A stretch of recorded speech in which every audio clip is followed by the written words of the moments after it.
are booking a place in the final.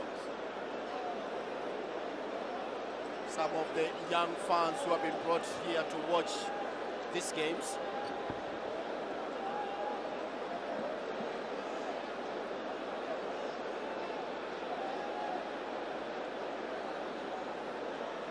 Well, Medi Kagere scored for Simba.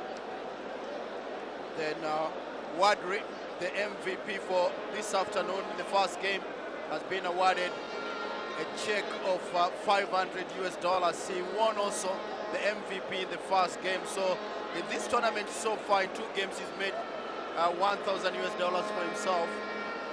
And that's the benefit of working hard. They say hard work pays. While Lugogo scored the winner for the Bandari side, Wadri scored the equalizer, Katsu for penalty. Well, just waiting for the second semi-final of the Sport Pesa 2019 edition, where there will be a new champion. Those Mbao supporters in blue and white, they're also waiting to see if they will have smiles after the game, or their fate will be just like Simba supporters, younger supporters, Gor Mahia and AFC Leopards, who have been eliminated from the championship.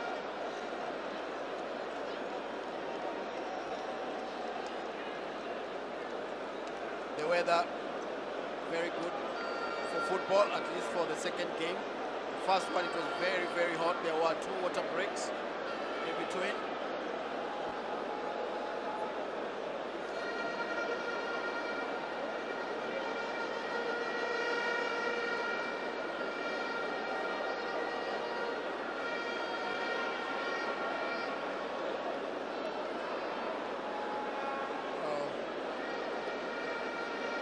Bega, the goal scorer of Kariobangi Sharks in the game against Yanga. He scored the second goal. He's in the first 11.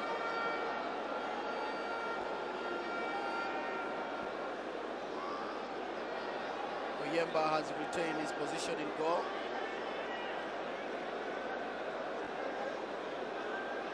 Well, a Simba supporter trying to explain, I think, to his friend that things did not work out as per plan. Duke Kabuya, a star and the top scorer in this championship, has already scored 2 goals in the first game. All messages being relayed to those who did not see or watch the first game live here of the happenings. Patilo Moto, the captain on the Shark side, has retained his position.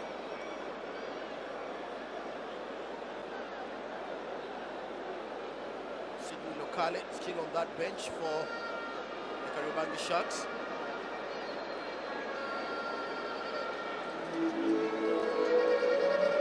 All the teams now coming in. We need to see what will happen. Sharks, of course, look like they are favorites on paper, having eliminated Yanga in the first game. Mbao also, they caused a major upset, eliminating the defending champions Gor Mahia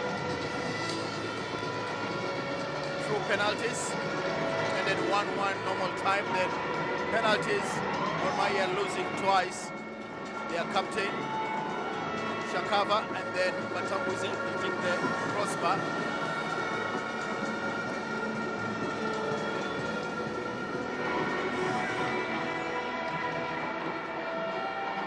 Supporters all the way, a team based in Mwanza.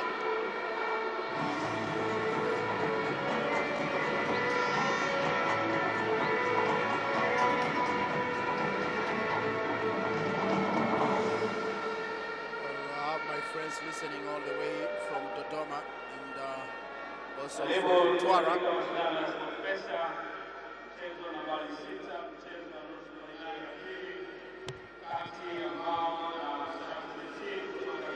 Well, I'm in the company of Bernardo Tieno to take you through the last semi-final, and that is Mbao's formation. They have a 4-4-2 formation. Charles, Mwasa, Mulilo, Filippo in back 4.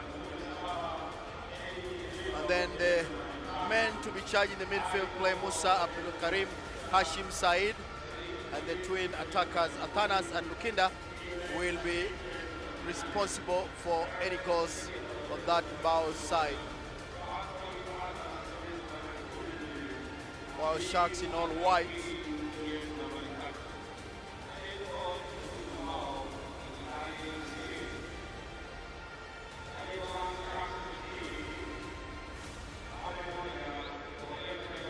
That's Mbao in blue and white.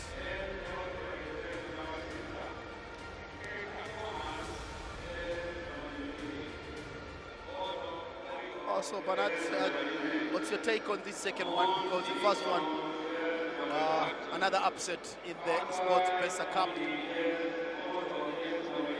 Oh, thank you very much, Jacob. I actually do believe that this is the match to watch right now. The two teams coming into this tournament with no baggages, if you'd like to call it. They are young teams in form just recently and are just getting to experience their Premier Leagues as well, and just the rigors of it all. For Kariobangi Sharks, it has come also with being part of a Continental Federations Cup kind of attempt.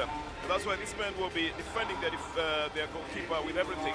But Duke Abuya is the man to watch out for in these clashes, together with Harrison Mendwa. Abeg and Abuya have scored one each. Harrison Mendwa hasn't scored, but he's made enough problems, especially for Coach Ali Bushiri, who must have watched him previously in playing for the Kariobangi Sharks side. So two young teams who have exhibited some very good football. The Sharks side, a little bit of a diminutive side in terms of average height, but they can run the rings around you. And the Mbao team has got more of the physically endowed players, but they will also be a little bit slower than the Kariobangi Sharks players. So I do expect a really nice clash of style here in these two teams playing in the second semi-final of the third edition of the Sport Pesa Cup. For Mr. William Maluya, you could only say it's up and up for him. From being a team manager, he took on the big role of being a Premier League club coach and then moved the Kariobangi Sharks to one level to another. So much so that now they're a feared side as well in the Kenyan Premier League. They've beaten the Kariobangi side 3 times, and that's one that people are talking about a lot. But football being what it is, you expect anything to happen here. Mbao FC come from Mwanza. It's 1,172.2 kilometers to Mwanza. Or if you'd like to make it simpler for you, it's 19 and a half hours of continuous road travel to get to Mwanza. That's like traveling from Nairobi to Malindi and back to get to where Mbao FC is coming from. And for them to have come this far, of course they usually do have to travel as well when they're playing in the Tanzanian Premier League. Well, it means they have some self-belief. So we'll be seeing what will be happening in this game today. It's already underway, the second semi-final here with Kariobangi Sharks and Mbao FC of Tanzania. Very quick ball control earlier on from Duke Abuya.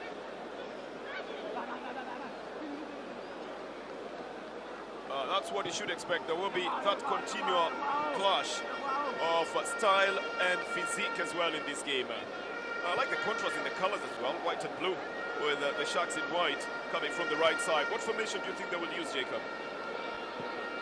Well, Sharks has a 4-4-2 formation. For Mbao, they used 4-5-1 when they played Goma here. I'll be checking. Bushira today has also changed to a 4-4-2 formation. I think after eliminating Gor Mahia, they have the belief that they can turn things around here. It's good to have the belief, and then it's good to put the belief down on the ground as well. Harrison Mwendwa chests it down. The darting runs of that youngster can be quite annoying if you're a defender. This is chipped right into the goal area, forcing the goalkeeper to send it out for a corner. He had a touch on it, says the referee. And the toucher says, no, I didn't touch it. But you know, you and I always do have to see the truth of it all. The course is coming from the right side. Oh, Metacha has it. That's why it changes direction from where it was going. There it is again. Yep. Little touch, you would say, Jacob. It's called a fingertip touch. Yeah, and because it's in motion, and his hand is in motion as well, it gives away the first corner of the game for the Kariobangi Sharks side. Come towards the end there. The referee spots an infringement and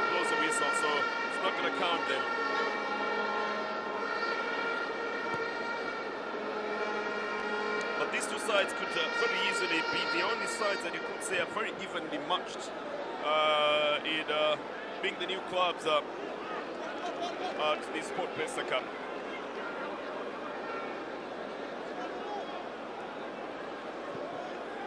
A good number of the Mbao players come into this game with yellow cards. Amos Charles, David Mwasa, Eric Mulilo, and Ali Kongo are all yellow carded. So a few of them have been left off the bench on the bench for this match just for fear. But should they get a second yellow card, then you know what happens. Here comes the marching orders for the Kariobangi Sharks side. They haven't made much of a change. I think are keeping faith with what they have at the moment.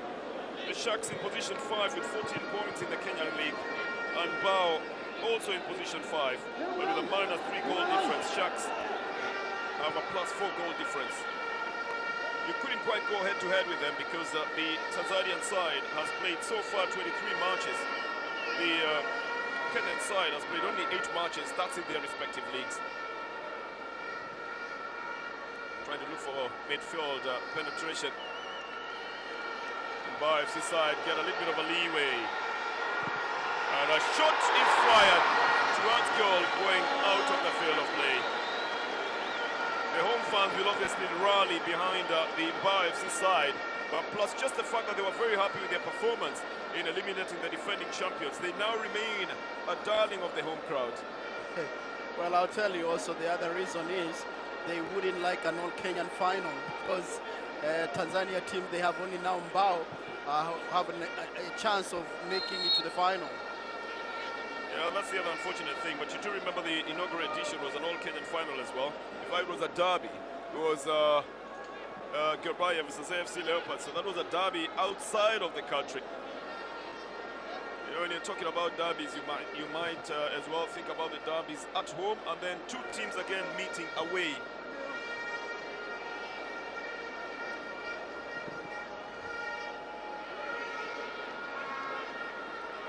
So it goes off the field of play, it's going to be a throw-in.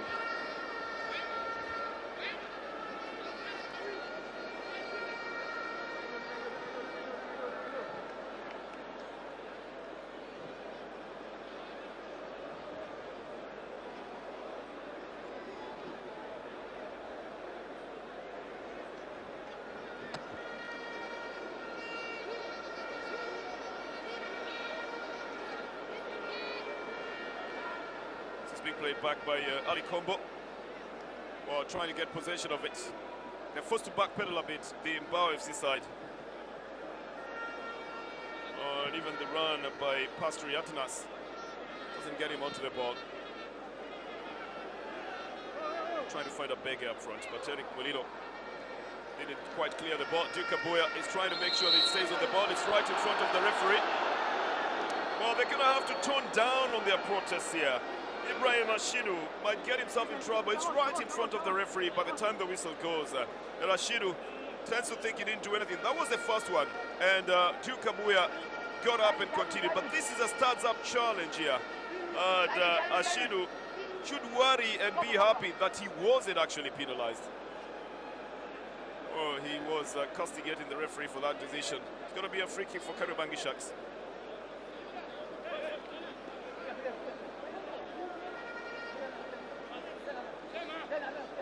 Captain is going to get involved in this. I'm not exactly sure what strategy he has for this one, but it looks like he's got a Bege right behind him. So, yeah, he sets it up for a Bege for a shot. Not very well taken. Hurriedly taken. But the idea was just to set it up for Georgia Bege. Metacha Manata. So that's a quick one. His captain helps him to push it along. Captain is David Mwasa.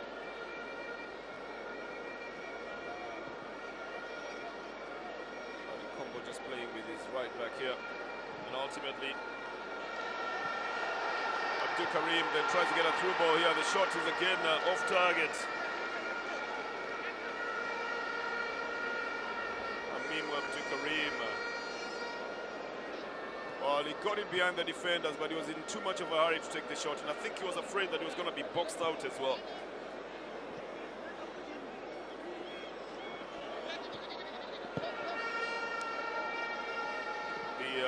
Mwanza side deciding to chase and hustle for possession.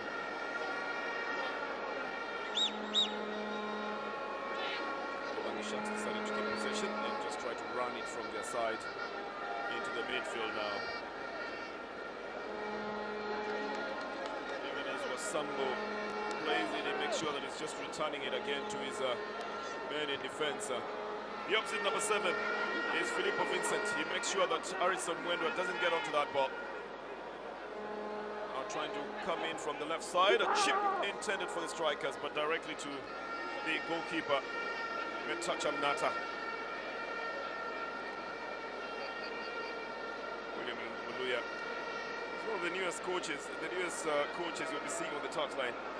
And now he's the one coaching a lot of hard-tick to a lot of Premier League players and teams in the Kenyan SportPesa Premier League.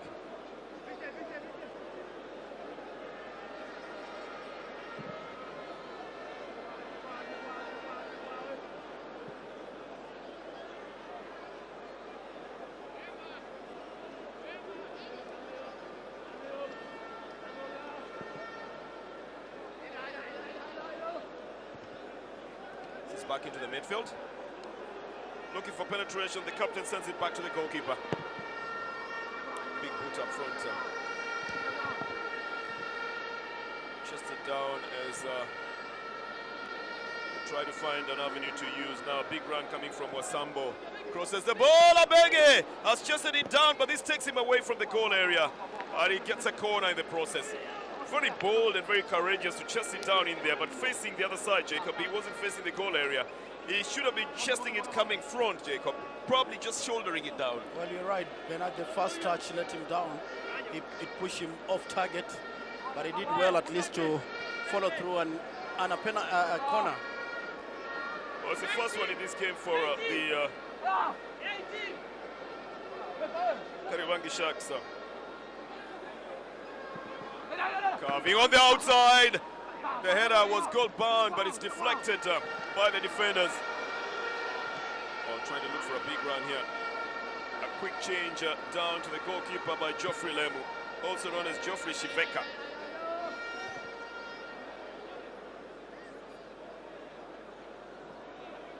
So Mluya has just maintained the winning team, right? I think he has. He hasn't made any changes in it. Decided to stick with the team that did duty in the onset.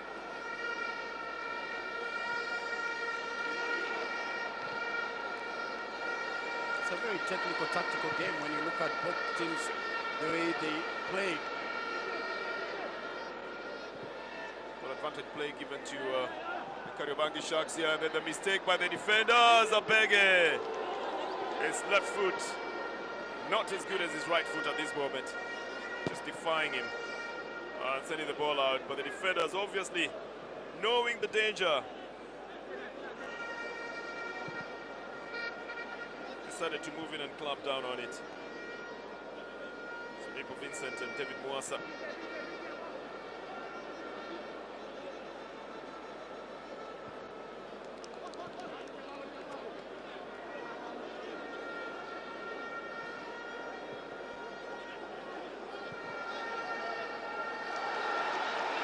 The advantage is given to the Mbao FC side.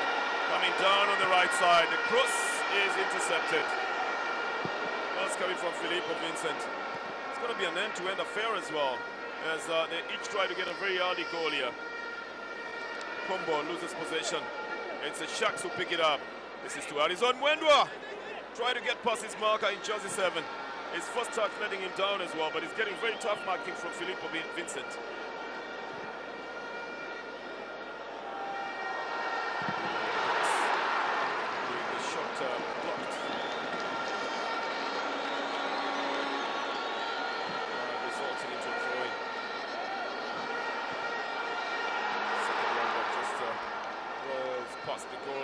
Mbao FC side obviously looking for an early goal here, Jacob. They are shooting from all angles and from every opportunity that they find.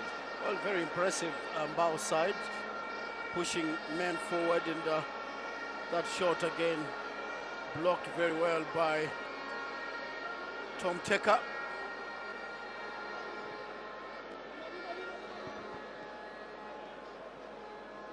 I heard you earlier on, Jacob, talking about the analogy of the shark eating the wood. I don't think I didn't hear you, so. It's very possible a shark to swallow a wood. Piece of wood, yeah. I only know they've toppled boats before, small ones especially when they're not happy. But wood could just be the medicine here for a shark attack today. That's just in terms of football. Mbao are holding their own in the midfield. An attempt at a midfield play coming from Ibrahim Hashinu. And then a foul. You know, it's so technical, yes, that sometimes just a little touch is the one that is causing what is called the fouls, like that one coming from Hashinu after he had been unable to put the ball through for a pass. Just the tip of his boot, the front tip of his boot, causes the foul. Abege, he gives himself a through ball.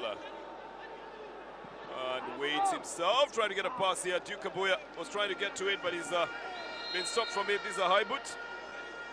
It's got to be given away to the Mbao FC side. It's Bodo, Michael.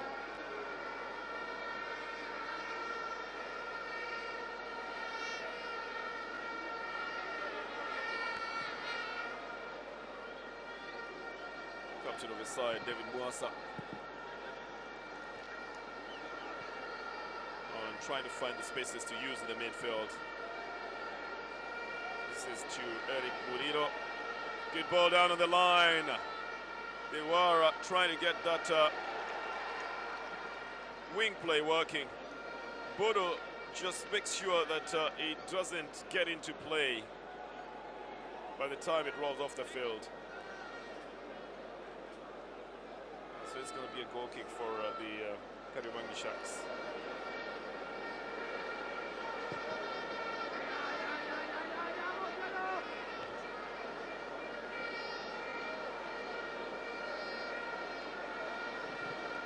Again, it's Mbao who are trying to pick up possession in the midfield. But that goes a little bit wrong as the Sharks come out running. Looking for a chance to set it up for a shot towards goal. They try to place it. The goalkeeper spills it. Oh, a little bit of a stylish chip as well. Abege doesn't get to it. Mbao come out with it. They're looking at how they can go forward, but the defensive formation lets them down here. Well, you might not have seen this style, Jacob. Well, I did. Oh, from did you? Mwendwa, Harrison, yes. On how he tried to bring the cross in. It worries Bushiri. Here it is again. They pick it up in the midfield. And Omoto was part of it as well. But this one by Mwendwa, look at how he takes this one. On the right foot, confusing the defenders a bit. They took a little time to know exactly where that ball was going. Because they're looking at the left foot, expecting a left foot cross from there. There it is again. He goes on the right foot. Well, a great piece of skill by Harrison Mwendwa for sure. Always looks very good if it works, but when it doesn't, oh, it looks so clumsy. Well, it's nice. It worked for him. It worked for him, and it actually. And he was sizing a beggar for the ball, and it actually did confuse the defenders.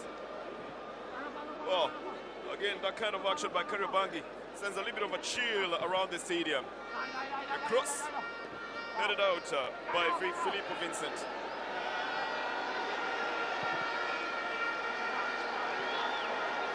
Big ball out on the right side. Too much to be able to get to. It's going to be a throw-in for Kariobangi Sharks. What a long chase coming from Daki Robert. One of the men who wasn't there in the team sheet, who didn't play in the last game, but who today is going to start here.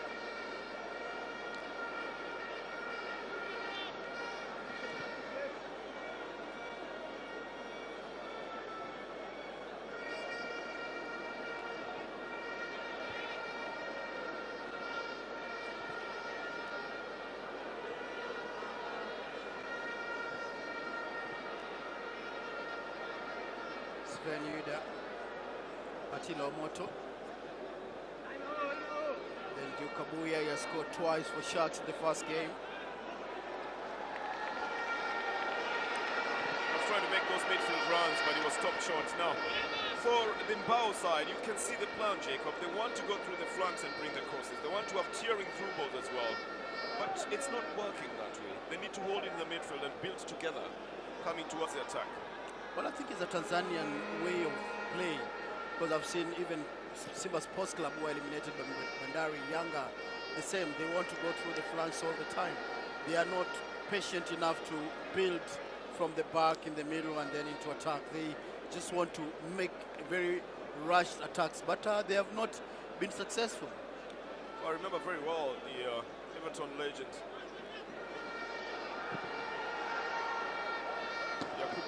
talking about it as well. Every time it was a Tanzanian match, he would say to himself, they're lumping it forward. And they would pick it up again, and then he would say, lump it forward, and then do the same thing. They're doing the same thing over and over again. It wasn't working for them. The Sharks have started now. I think in about the 17 minutes that we have played, they've all settled now and can decide to adopt their own game.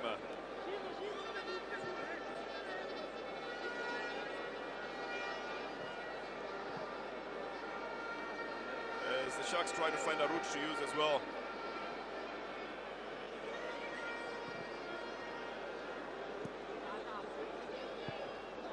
We've told before in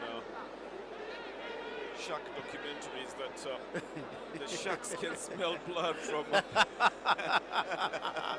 from a distance away, Jacob. Do you think this is the same shark that they're talking about? And that they move at very fast speeds as well. You ask the younger that question, they can answer it very, very easily. The speed we know, the Kariobangi Sharks have it. Now that one of smelling blood, that I think is typical animal instinct, and especially the shark in the waters. But here we're talking about solid wood, Mbao FC. This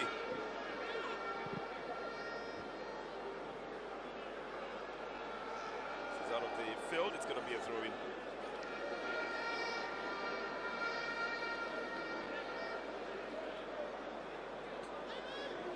As Mbao trying to find a route as well.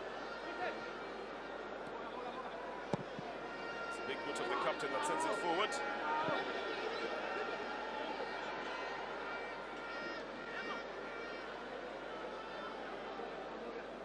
Start the build-up on the right side. Well, this is not just about the football on the field. It's not just about the physical endurance that the players have. This is also about the mental strength at the moment, because they're testing each other on who is going to blink first. They're testing each other on who will lose concentration first, and especially in that midfield. That is a little bit concentrated. It's a little bit, it's a little bit concentrated in there. And whoever will be able to run the ball nicely in there will come out more successfully. Duke Abuya has been marshaled off the ball every time that he came onto the ball, and you can very easily say that the focus is definitely on him not getting any possession. Oh, not a good way to lose the ball by Pastoria Atanas Makula. To the offside. Megan needing to play that ball at all. This has been put in the offside flag, in the offside trap. Well, this is where he should have been put through, but that delay got him into that offside position. Well, he's a young man with a very big stature as well, so as soon as he takes off, it's very easily noticeable.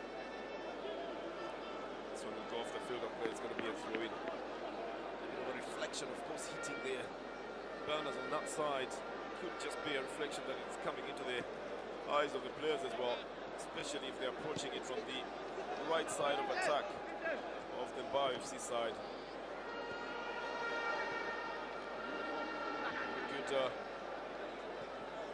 Very good passing. Oh, this is given to the Mbao FC side. I thought it was Sharks throw. Well, it was a Sharks throw for sure, and they were just going on a 1-2 combination every time. You and I probably get a better view of it as well. As now they try to bring in the cross from the right side. How about Charles Lukando? Mbao's turn. Not a very good shot. Pastoria Atanas. But at least he's trying up front, isn't he, Jacob? He's trying to get the shots in.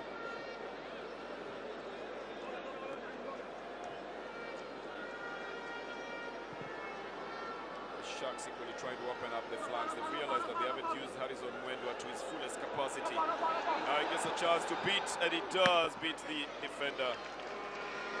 But he curves it too deep in.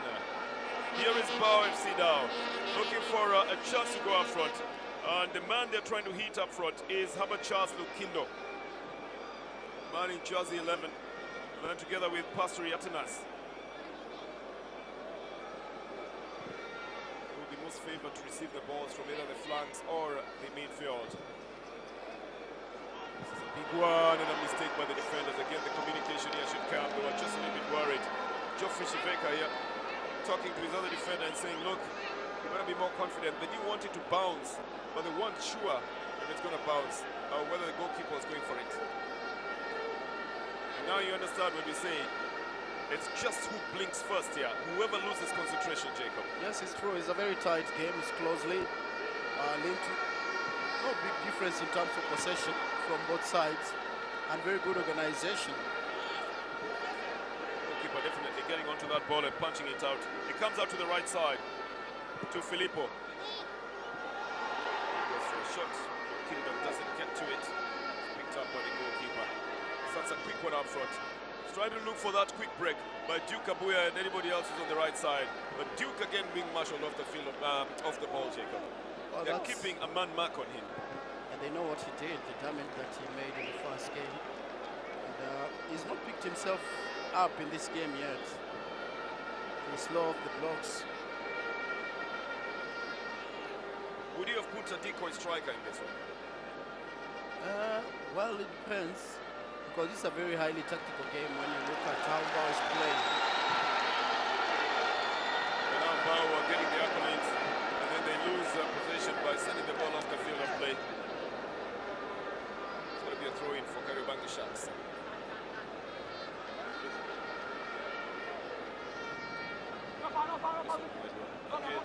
Very tightly by Filippo Vincent. Mwendwa gets onto the ball and in the box as well. Tries to come back to pick it up. Oh, the referee was going to leave that as advantage play. The advantage doesn't work as an advantage. Nice Filippo again. Captain sending it back to his goalkeeper to look for an alternative way of getting past there. We played 25 minutes, 24 minutes playing the 25th. That's Saida. That's the man who scored against Simba FC in the only game they lost so far in the Tanzanian Premier League that was inflicted by Mbao. But he hasn't gotten good fortune on that side. There's space on the right side. And Duke Abuya is trying to roll through it. Abege! But who was he playing a 1-2 with? Spoils what would have been otherwise a very good move coming from the Kariobangi Sharks side. This is good for individual play, but it's sent out to the right side, where Abdul Karim Aminu is the one who gets it. Let's see him again. Filippo plays it back to his captain, David Mwasa. Then Mulino tries to get the left wing to work. Now that strategy is what we were talking about earlier on, Jacob. There is an obvious channels of attack here. And I think Sharks already have read the intention. Now they need to realize that they're not going to break through the flank easily. I've seen it before in documentaries, Jacob. When the shark reads your intention, they get very agitated. And sometimes do very crazy things. But what can Mbao do as well? Now it's the Sharks again with Harrison Mwendwa. Now Harrison is having too many touches of the ball, and some of them are sending the ball away from him. He wants to get into the rhythm, but the rhythm is not coming. So he might as well just pass the balls earlier on. Mbao FC now, bringing it into the midfield, and looking for Ibrahim Hashimu. And then setting it up for Pastor Yatanas, who brings in the cross. This one's rolling, it's going to go out for a throw-in if it does. No, they keep it in play. They're trying to get Pastor Yatanas on that ball as much as they can. This is Patila Omoto, the captain of the side. Now trying to set it up for Mwendwa, whose shot takes a deflection, I would believe. I think the referee says it's a goal kick. Says there was no deflection. But this time round they hit him well. He's complaining about that. Well, that was a deflection we had even from the boom mic here. Let's just look at it the second time. But he did the right thing to get in front of the defender, because cutting diagonally, any touch on him would have been a foul.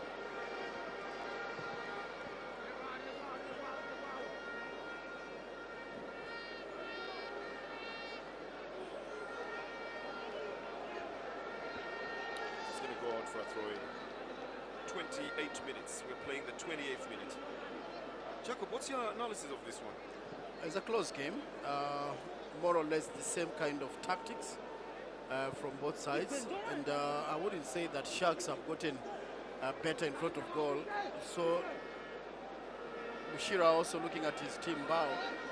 They all concentrate play in the middle, but we've not seen any action from both keepers, Minata from Mbao, and also John Oyemba has not been put to test. Well, it would be interesting to know exactly what kind of possession we've had in this game, because each side has rallied to pick possession in it.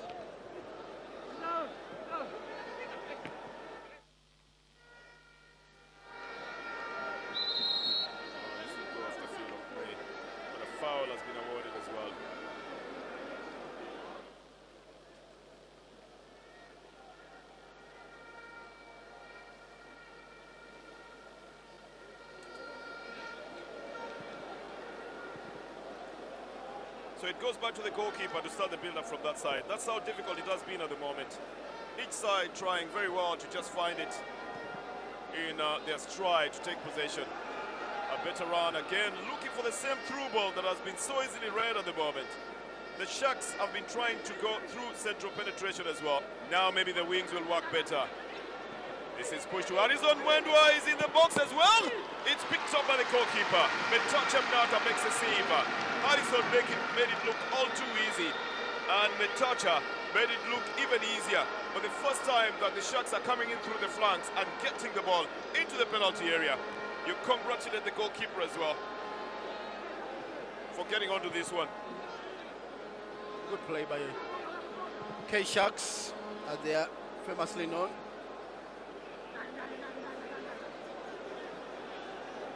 Nice ball control. As Dukabuya then almost gets onto this one. It bounces in front of the goalkeeper who takes it.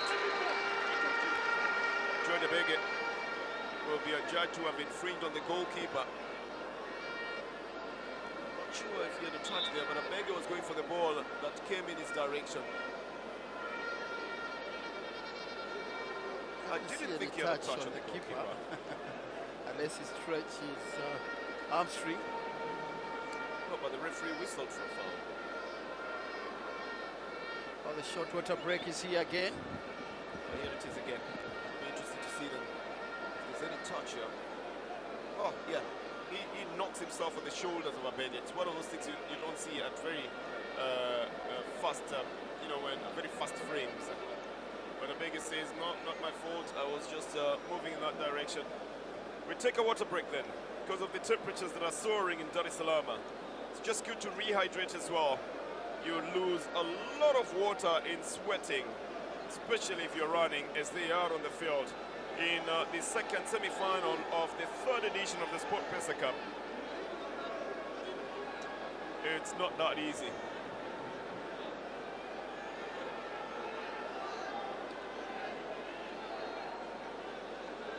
0-0 the scoreline at the moment. Very interesting play that we're watching here. It might just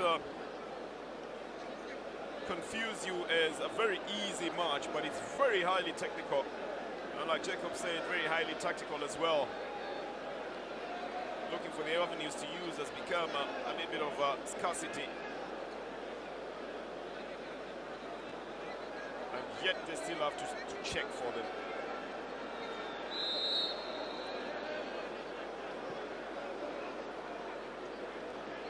Then at the restart, you'd expect that a couple of instructions have been handed over to the players when they were taking that water break. You would call it very sneaky of the coaches, but yes, you take all the opportunities. And whether or not it changes it for the next 14 minutes or so,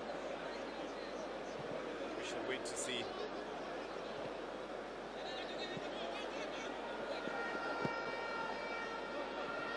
Harrison Mwendwa trying to pick up possession. Again, very hard challenge coming from Filippo Vincent. Harrison might want to change onto the right side because Filippo is overwhelming him. Although his little touches can be very, very, very deceptive. Good ball control in the midfield. Now coming to Ashinu. Oh, he's lost it already.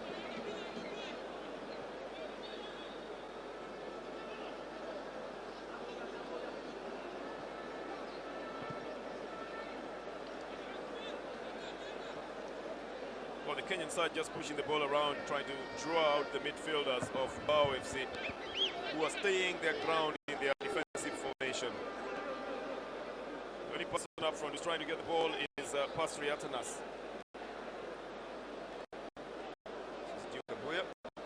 Today has been restrained into his traditional midfield role, gotten himself injured. The Sharks have possession and have decided to continue with play.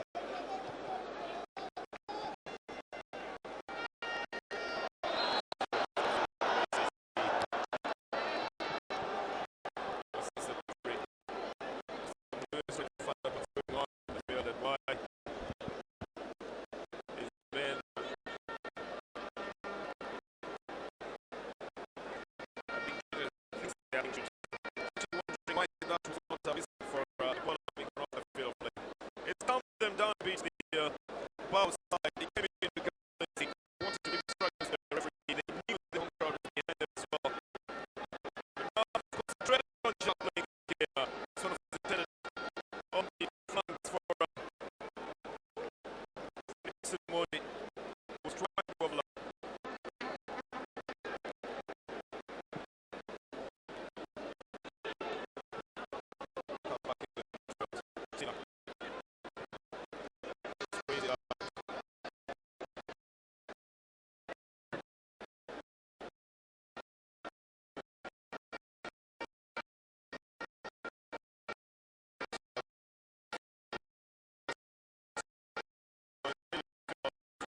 In favor of Kariobangi Sharks.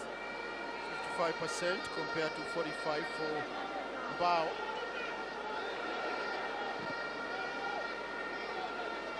This will go into the box that will be picked up by the goalkeeper, Mr. John Oyemba.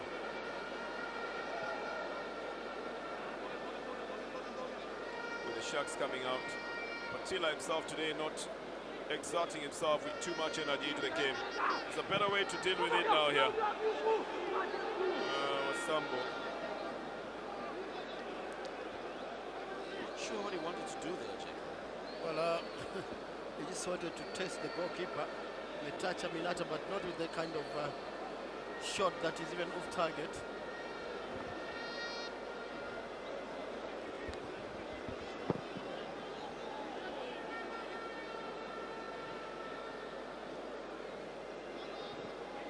Patila, who puts Harrison Mwendwa through. Harrison cuts it back on a 45. This one has been deflected out for a corner. But Harrison Mwendwa has changed position with Abege, and it probably for the better. He had a good run here. He cuts it back, and then that deflection with a shot that was coming from Duke, I believe. Nice, Duke Abuya. It stops into a corner.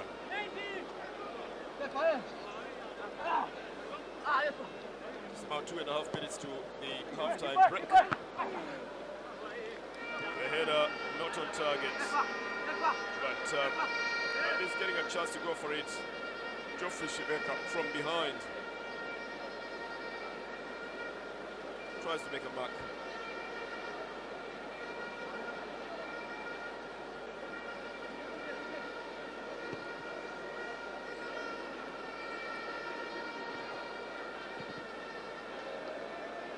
Forced to play it back with Filippo Vincent and Ibrahim Mashinu trying to join in to build it from their side.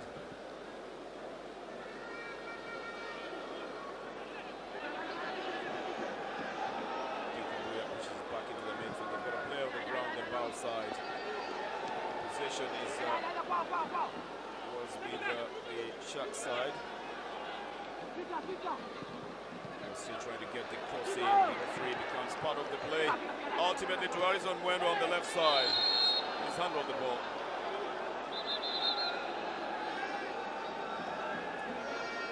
And so Mbao FC get a chance to have their player attended to.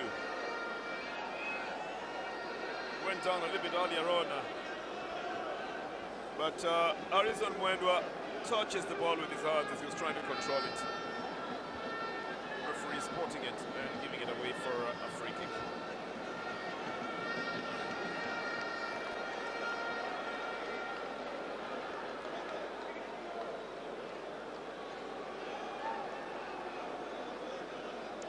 moment he tried to block that ball when the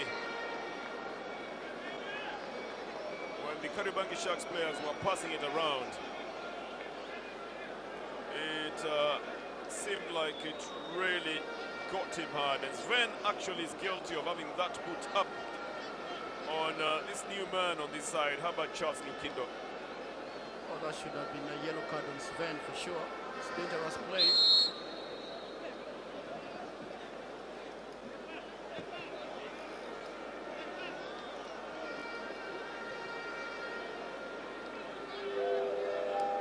Has been allowed back into play. 2 minutes of added time in this one.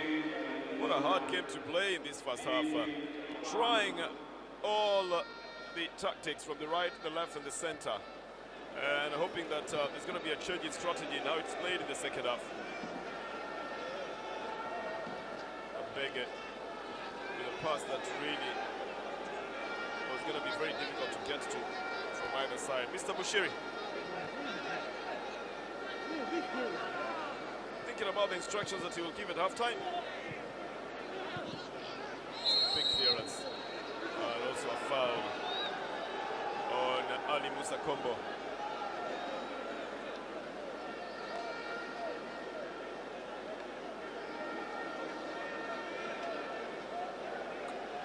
Well, the captain of the side was looking to explain something to the referee, who says, look, move away from here.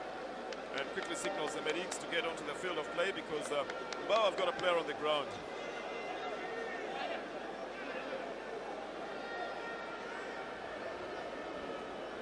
But that's the earlier one that went on to Lukindo and kept him on the ground for a very long time.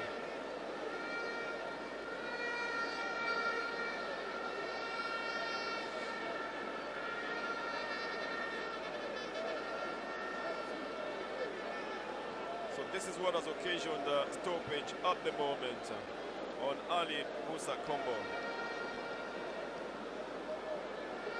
Stretch it off the field of play. Just at the stroke of halftime, I don't think we'll have much more added time in this one. As soon as play resumes after this foul, we'll probably just play less than a minute.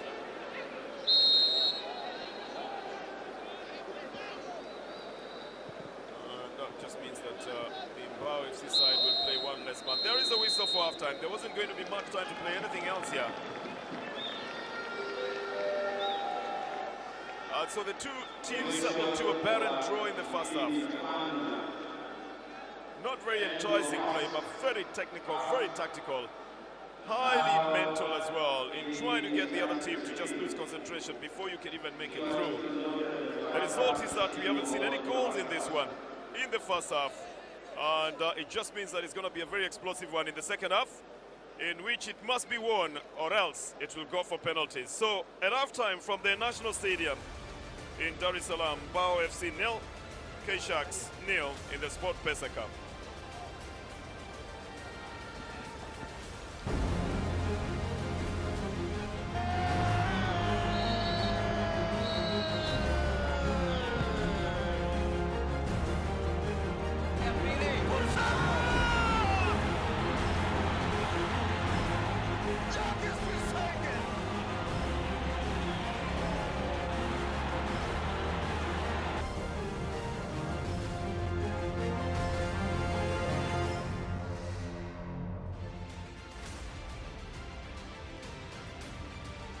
Well, it's ended 0-0 halftime score here at the National Stadium in Dar es Salaam.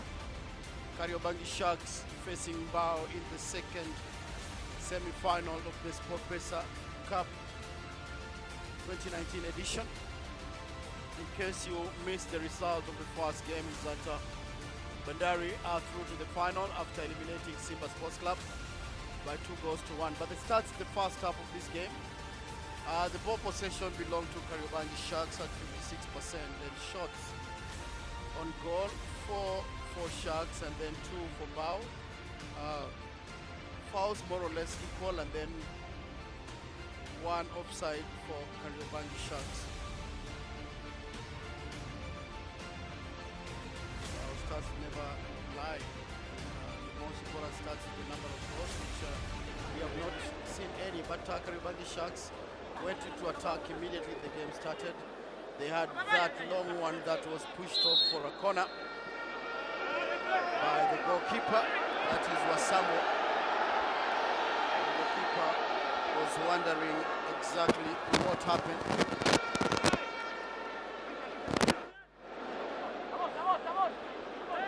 Wasamo pushed by Metacha Nata. It was actually a fingertip touch that prompted the corner. Wasamo, the man who brought it in. Well, Mbao had their moments as they tried to shoot from outside the box, and good combination play. The setting up, good shot, but not on target. It was very powerful. There was power behind it, but Oyemba Jack had it covered in case it was goal bound.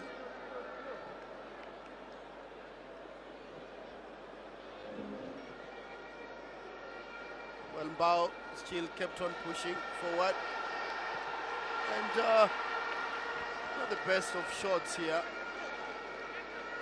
by their striker Pastori Atanas. His first touch was good, but the shot way off target.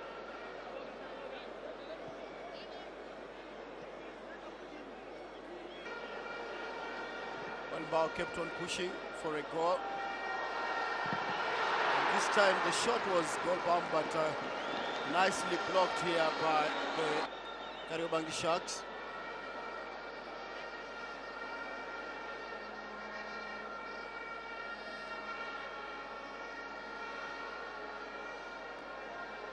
Well, that was good block by Lemmy Joffrey. Then Shark also pushed men forward. Patila Omoto in a good position, powering to Kabuya. Then Mwendwa trying to make that one count, but good move by Sharks.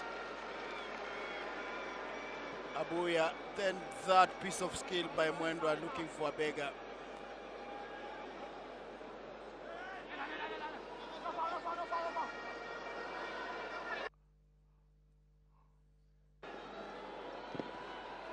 Well, then Sharks also kept on pushing. Mwendwa in a position, tried to take a shot in front of goal. He was put through, and what he thought that should have been a corner was adjudged to be a goal kick.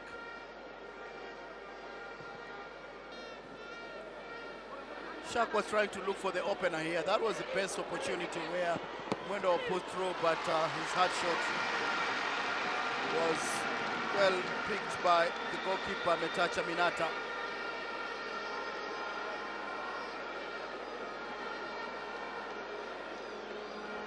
Minata in his good position to pick that one.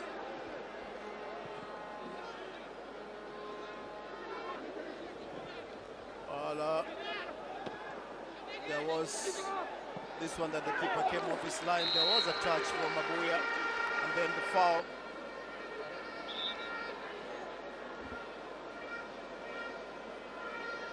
Well, I didn't think the goalkeeper here exerted himself a little bit too much on the ball, but it was a defensive blunder, you would say, because the defense is the one that should have been touching that ball. But then it wasn't Duke Abuya's fault. It's just that the goalkeeper is jumping and Duke is trying to duck under him, and then Duke just happens to touch the goalkeeper, but still it was a foul. Here is the one that Duke that Abege should have been putting in the net. Actually, it's Abege who touched the goalkeeper. That's the one that Abege should have been putting in the net on his left foot. Notice that he was alone, and then he tried to carve it, but it's too long a range to be able to carve anything. He gives it enough energy, but the goalkeeper was up to the task as well. And if there's anyone they're relying on now for goals, it should be George Abege. This is Harrison Mwendwa. He was afraid of being clipped there. Should have touched the ball slightly earlier on, just after the run, to beat everybody else. But then again, when you're in a full run like that, to change the step quickly becomes a problem. Two pairs of blue stockings were on him. The goalkeeper as well. He didn't push the ball on time onto the other side. It just causes the goalkeeper a little bit of a difficult time there. But Harrison Mwendwa again has been put through on the right side. He brought in a 45, a nice one. It took the deflection here to send the ball out of the field of play. This is the best that we've seen from Duke Abuya in an attempt to try and make a goal here. Mwendwa this time round being found very squarely and cutting the ball back. Duke tried to go in between the two defenders. But that deflection coming off the other side of Filippo Vincent from his backside is all that made the difference here. So now the big question should be, who are they going to bring in to make the changes here? They have Rajesh Kotecha. Now Kotecha is a man with a very big stature and he can play from the outside right. We saw him and we hope that they can be able to use him. They used Gervas as well in their last game. Rambo, he is called. They've put him on the bench this time round, and if there was a third person that they probably should use is probably Abubakar Galema. Now the only thing is, again, sometimes what we're getting in the commentary and what we're seeing in the team sheet is not tallying. And some jersey numbers have been used by other players again in this tournament, so it becomes very difficult to know exactly who is here. But Rajesh Kotecha for sure was there the last time, and we saw what he could do from the right side. On the Czech side, they still have Schaffer. They've got Sydney Lokale if they wanted to change things in the midfield, in the attacking zone. And I think that's what they're going to do. They may just pull off one person on the flanks and use two twin strikers, one of whom must be Sydney Lokale. There is Eric Kapaito, who was the MVP in the Kenyan Premier League, but who has not seen a game this time round. He had Kotecha is a man with a very big stature, and he can play from the outside right. We saw him, and we hope that they can be able to use him. They used Gervas as well in their last game. Rambo, he is called. They've put him on the bench this time round, and if there was a third person that they probably should use is probably Abubakar Galema. Now the only thing is, again, sometimes what we're getting in the commentary and what we're seeing in the team sheet is not tallying. And some jersey numbers have been used by other players again in this tournament, so it becomes very difficult to know exactly who is here. But Rajesh Kotecha for sure was there the last time, and we saw what he could do from the right side. On the Czech side, they still have Schaffer. They've got Sydney Lokale if they wanted to change things in the midfield, in the attacking zone. And I think that's what they're going to do. They may just pull off one person on the flanks and use two twin strikers, one of whom must be Sydney Lokale. There is Eric Kapaito, who was the MVP in the Kenyan Premier League, but who has not seen a game this time round. He had Kotecha is a man with a very big stature, and he can play from the outside right. We saw him, and we hope that they can be able to use him. They used Gervas as well in their last game. Rambo, he is called. They've put him on the bench this time round, and if there was a third person that they probably should use is probably Abubakar Galema. Now the only thing is, again, sometimes what we're getting in the commentary and what we're seeing in the team sheet is not tallying. And some jersey numbers have been used by other players again in this tournament, so it becomes very difficult to know exactly who is here. But Rajesh Kotecha for sure was there the last time, and we saw what he could do from the right side. On the Czech side, they still have Schaffer. They've got Sydney Lokale if they wanted to change things in the midfield, in the attacking zone. And I think that's what they're going to do. They may just pull off one person on the flanks and use two twin strikers, one of whom must be Sydney Lokale. There is Eric Kapaito, who was the MVP in the Kenyan Premier League, but who has not seen a game this time round. He had he had a good number of goals as well that he scored, as the substitutions that they can make from that side. Babilas Chitembe as well from the Mbao FC side could be preferred in this game if they wanted to make changes. They could be allowing about 5 changes in substitutions in the game, and they might want to use all of them, even if just for the energy. But those are the statistics. 6% ball possession belong to the Sharks, 44 for Mbao FC. We've had 12 shots on target. Only 6 of them have been on goal. 4 corners in total, with Mbao having only 1. Enough fouls that we've seen here. Only one time has anyone tried to go behind the defenders to try and score from an offside.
Well, we are back at the National Stadium in Dar es Salaam, the venue for the game of the Sports Pesa Cup, the second semi-final, whereby Mbao and Sharks still at 0-0.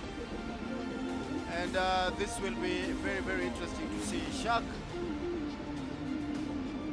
in the semi-final, having eliminated the Giants, one of the Giants of Tanzania, Yanga, by 3-2. It was a very dramatic game. Then, of course, Bandari have already booked the place in the final of the Sport Pesa Cup. They will be meeting either Sharks or Mbao, whoever wins this second semi-final. We had 8 teams in the beginning. AFC from Kenya, Gor Mahia from Kenya, the defending champions, have already gone back to concentrate on the Sports Pesa Premier League. Now, Bandari and Sharks are still in Dar es Salaam. They will be until on Sunday, because even if, for instance, Kariobangi Sharks doesn't win this one, they still play third and fourth playoff.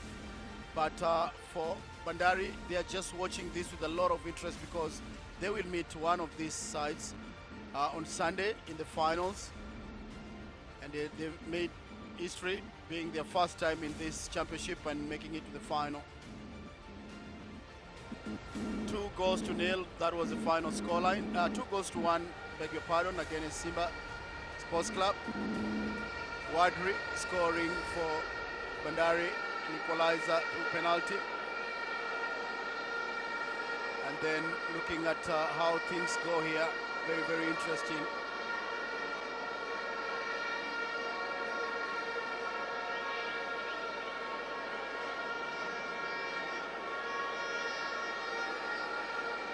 Well, this is a style of Mbao, how they do their prayers.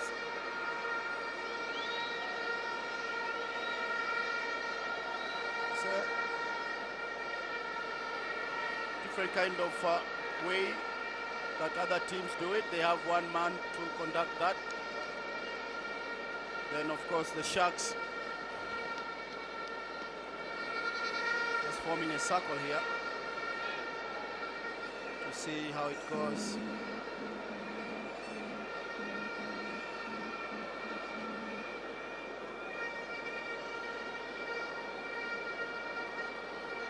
Now they are in the 5th position in the Tanzania Premier League. They have notched one big win against Simba, the only game that Simba has lost in the league. For Kariobangi Sharks, also they've done well in the Kenyan league. They're still unbeaten. So we are in the second half of this game. It's already kicked off with the Sharks in white and then Mbao in blue. Sharks moving from left to right on your screen. I'm in the company of Bernard Otieno to take you through. And the Swahili, Ali Hassan Kauleni, will be commentating there.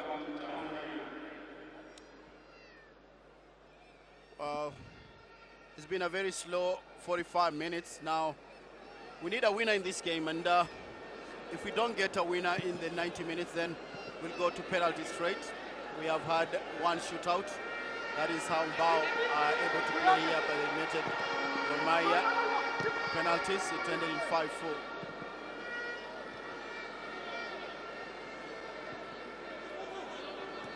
Slow start again in the second half. Abege.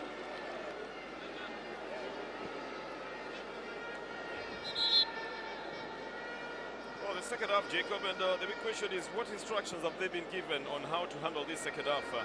And you being the coach here, you might have given advice as well on how they should approach this second game. We know now that the game has gotten a little bit physical as well for the Kariobangi Sharks side, but you have to play the game, and they will have to play the next 45 minutes as well. But what would have been the advice that you would have given them in this game so far? They're worried about losing Duke Kabuya, because they, and we're talking about this at halftime, he already got injured. And they have managed to man him out of the field of play. They know just how effective he is, having watched him in the first game that they played. And they also do know that they have intimidated Harrison Mwendwa up at the front. So how would you tell them to play this game if you are the Kariobangi Sharks coach? How would you tell them to play if you are the Mbao coach? Well, I think for Mbao, Ali Bushiri is a happy coach, having been able to have a clean sheet in the first 45 minutes. Because Sharks, after eliminating Yanga, a lot was expected, but I'll tell you, in the first 45 minutes, they have nothing to show for it. And in terms of attack, they're very blunt now. With the absence of Duke Abuya, who has been injured, I don't think he's going to come back into this game. It depends on what Coach Muluya will put across. Okay, already has made a substitution. Eric Kapaito, Kenya's 2018 most valuable player and the top scorer, has come into play here. So that is a first substitution through injury. Duke Abuya is out. So that means there's going to be a change in the midfield. This is Duke Abuya. Earlier on got injured, and then out on the right side, a very first time that Kapaito picks up a loose ball and tries to go on a short, just releases it a little bit too late. There will be a change technically. Now then the Sharks will play Jacob in the absence of Duke Abuya. He was the engine in the midfield together with Patila Omoto. Well, I think the change will be that what we have seen is Kapaito looks like already he has moved to the midfield right, and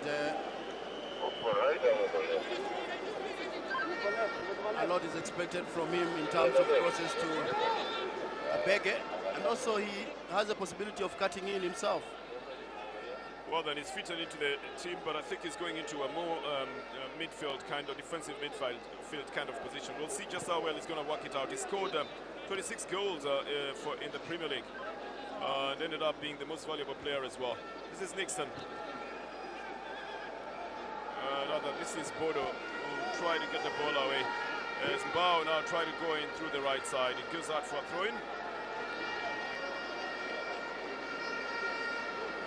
Some good run coming off Hamimu Abdul Karim on the left side. And a foul. Michael Bodo has been penalized. Thought it was a throw-in. Well, here it is again. This is the one that the referee says was a foul, with Bodo overbearing on Hamimu Abdul Karim. There's going to be a free kick now. And Charles is the one who was bringing it in. Picking it up at least in the midfield, trying to work it out. Charles again gets it out on the left side. They're trying to work with urgency as well.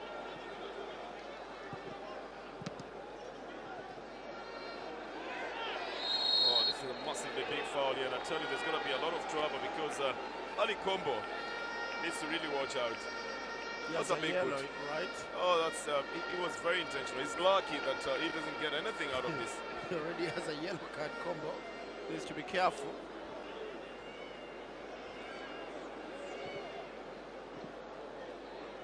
This is picked up by Masambo. He's trying to hit the left flank. What would you have advised the Bushiri side to do in this game? Well, I think Bushiri, what he needs to do is to at least have a one-man play of the striker Pastori Athanas, because he's playing like a lone striker up front. He's being accosted by around 2-3 wide shots every time he has the ball. Even now, Athanas Pastori is the one who's lost possession because he was tackled by two pairs of wide boots. Now, Mbao coming right into the edge of the box, release a short. They've worked very well in the last few minutes in terms of building up towards goal. But the shot by Lukindo, Herbert Charles, just goes off the field of play. For Sharks, there's got to be a little bit of reorganization in the way they're playing. And they've also tried to take their attention away from Harrison Mwendwa. Abege is penalized here. Not exactly sure what that penalty is, Jacob. He was jumping up for a challenge on the ball. I thought so, so I didn't see any foul that he committed there.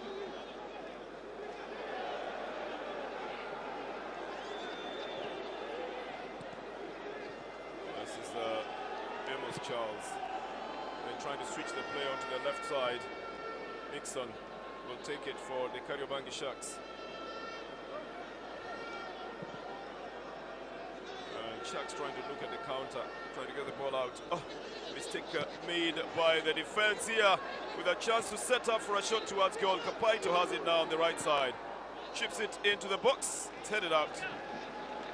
Gonna be picked up by Ashimu. He's looking around for where to pass the ball to. Decides to play it out to the right side.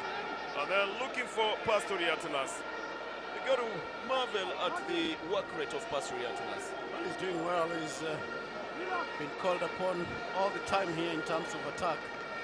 But I wish he could have just another striker to play off him.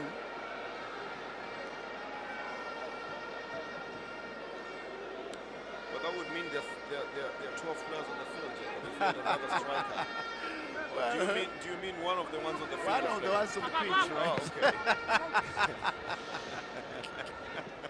I thought you wanted to add it some more. No. Oh, that's a very high boot there. The referee will give it as a foul on Georgia Bege, who's coming back deep to also pick up the loose balls. And still the same, and Ali Combo. You worry about some players sometimes, don't you? Ali Combo is one of those ones.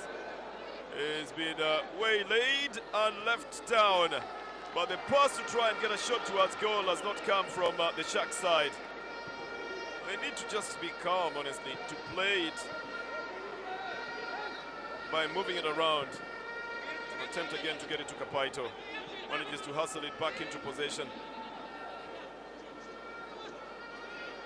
This is Bodo Michael. Then again playing it to the left side. The Sharks having a better build-up and finding the spaces as well. Nixon brings in the cross. Well, Kapaito deflects it towards goal, but not with any power. It's picked up by the goalkeeper, the touch of Nata.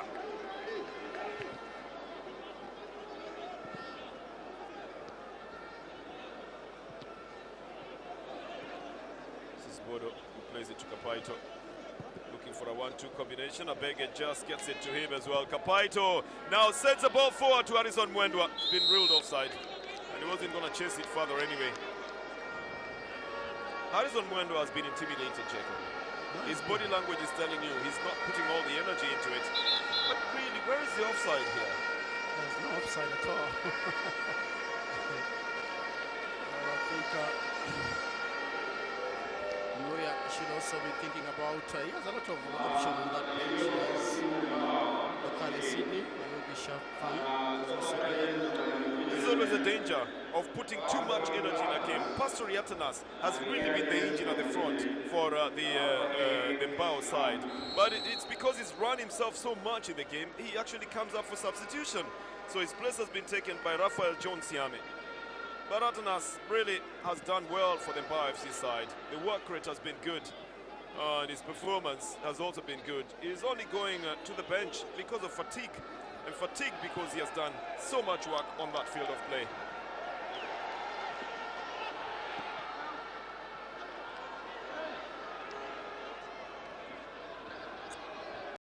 Another person who's working hard now is Herbert Charles Lukindo, and he tried to get onto this ball earlier on. It's going to be a throw-in for the Kariobangi Sharks side. It's an attempt to get it to Harrison Mwendwa, and another throw-in will be going out for the Kariobangi Sharks.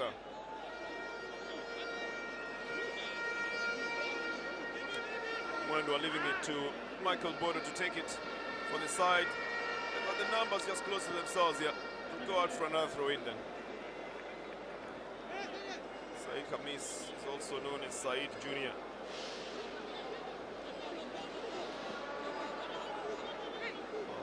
Where to send the ball to in the throw-in. Abege comes a handy, and he'll get a corner for the side. Abege with good confidence, just shielding the ball away and waiting to get an important touch. A beautiful national stadium in Dar es Salaam is the venue for the third edition of the Sport Pesa Cup.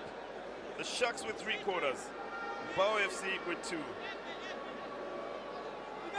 And Patilo Moto, the captain of the side, will take it. There is a 1, 2, 3, 4, 5, 6 jerseys, and Abege is being told to keep some distance between him and the defender. But he's got a right to move to where he wants to. Patilo takes the corner, carves way out there. Sambo tries to go for it, but the better header is taken by Ibrahim Ashinu.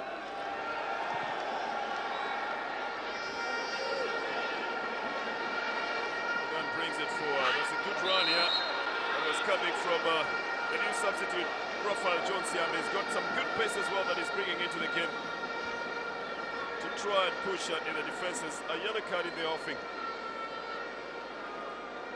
This must be to Michael Bodo. Or is it Venida? Okay, it is Venida. For that tackle, yes. Yes, he is a guilty man, no doubt about it. Come on! But you always like a player who can add punch to the game. And Rafael Jones-Siame is doing exactly that, isn't he? Yes, he does.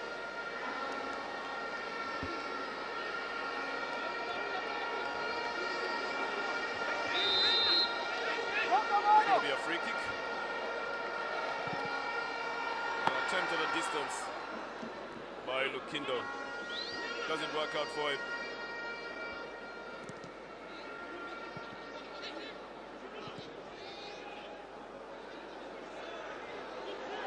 Sambo tried to get the better of the defenders. He tried to come back with it on his right foot.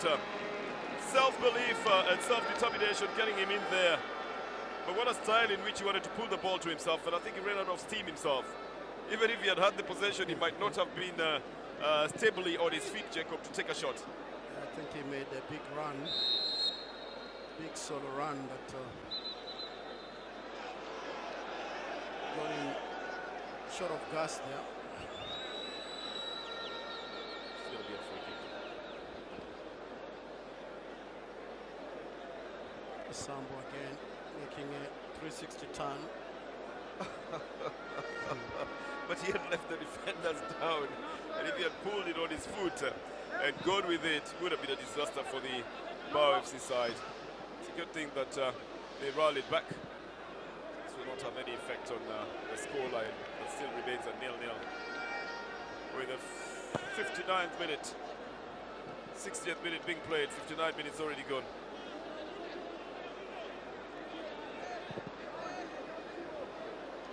Long ball coming from Jeffrey. Picked up by the defenders on the Mbao side, the captain sending it back. Mwasa, and then hoping that now they can start the run here. But Rafael Jones-Siame was going to go down anyway earlier on. He seems to be the kind of player who knows just how to get the benefit to his side. Tom Teka is keeping him here for company, but yes, Teka was actually getting a ride off the shoulders of Rafael Jones-Siame.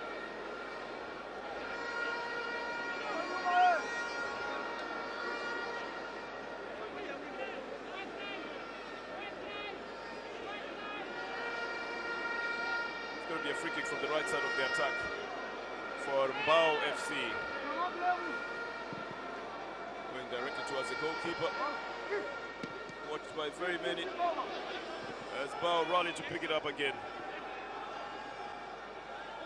Amos Charles getting it back and trying to punch it through to the midfield. He gets a chance to go onto the left side. Can he bring in the cross? Yes, he does lift the cross up. This glancing header is not on target, but at least it gets to the end of it. And again, it's Lukindo, I beg your pardon. Didn't angle it accurately, Jacob. He was not even in good position to take a decent header. So this he got onto the ball then.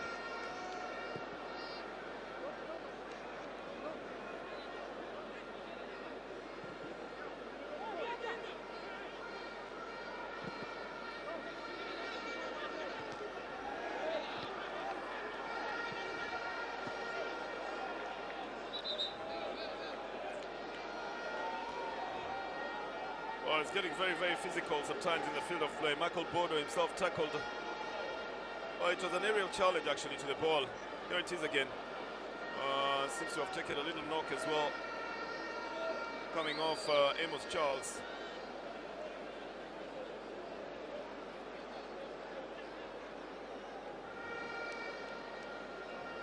Minute, 61st minute actually, and the scoreline still at 0-0. Makes it a very desperate game for both sides, and if it gets physical, then it becomes even more desperate because everybody would like to run away from that and just play it on the ground.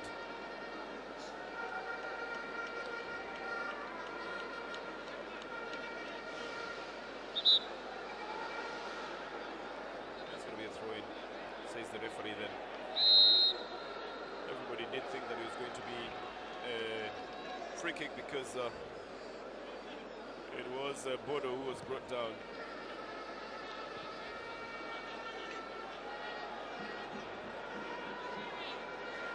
Wendwa deciding to take things in his own hands.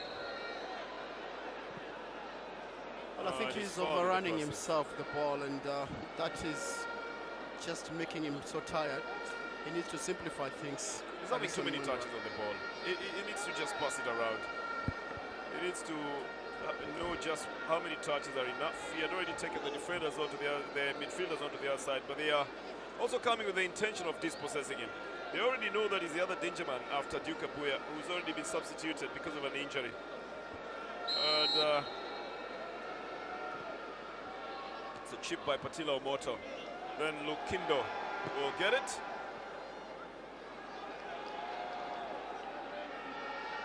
will not have a lot of effect on how they attack the game.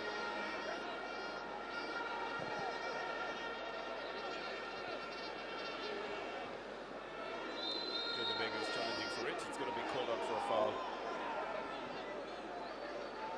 All these minutes having been played at 63 can get you so tired that any touch on you as well will take you down. David Mwasa, the captain of the side, knows it. It comes with a little bit of a push as well and slams him down on the ground. Yep, that's where he says it pains most.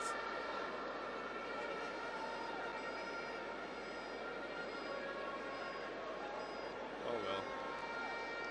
Tell you, medicine comes in very many forms. The cold waters of the cool box might just cool the pain a bit, but normally you've got a little bit of an ice pack, don't you, to cool that pain. I wouldn't want to imagine that the medics are happy with themselves for having done something about that injury.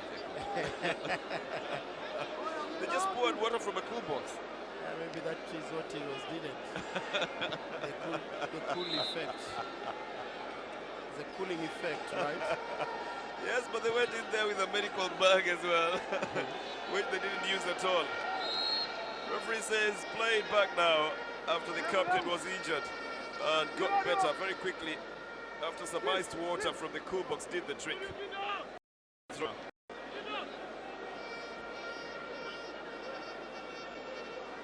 Gonna start it from the back. The Tanzanian side. Rather the Kenyan side. With Geoffrey Shiveka trying to chip it into the midfield. It's been a big battle trying to control this midfield. No one has quite come up with a solution on how they were going to run it. And so the two sides have opted to play the ball mostly on the flanks to try and find leeway into the defenses, totally avoiding the midfield. Just it down and quickly moved on to the side to Wasambu. Just keeping possession. Kariobangi Sharks side marked the same way as the Mbao side is also doing when they get the ball. They tried to pick Kapaito up with a through ball from Patila Omoto. It didn't work out. This is a new man now, John Raphael Siame. Just wonder where he was going with the ball. Well, at least he's committing himself. But yeah, you're right. The commitment should come with the ball as well. A cross that comes back to Siame. Finds too many wide shots going for the ball.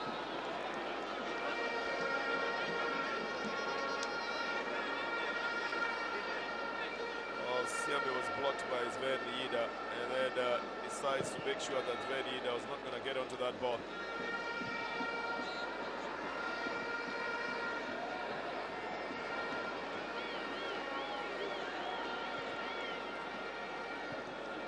So out on the left side with Ibrahim Hashim. And an attempt to change the ball onto the right side by Amim Abdul Karim doesn't work out. It's picked up by the Kariobangi Sharks. There hasn't been any show of mean intent up at the front, Jacob, towards the goal from both sides. I'll tell you, both keepers on holiday. We've not seen a lot of action.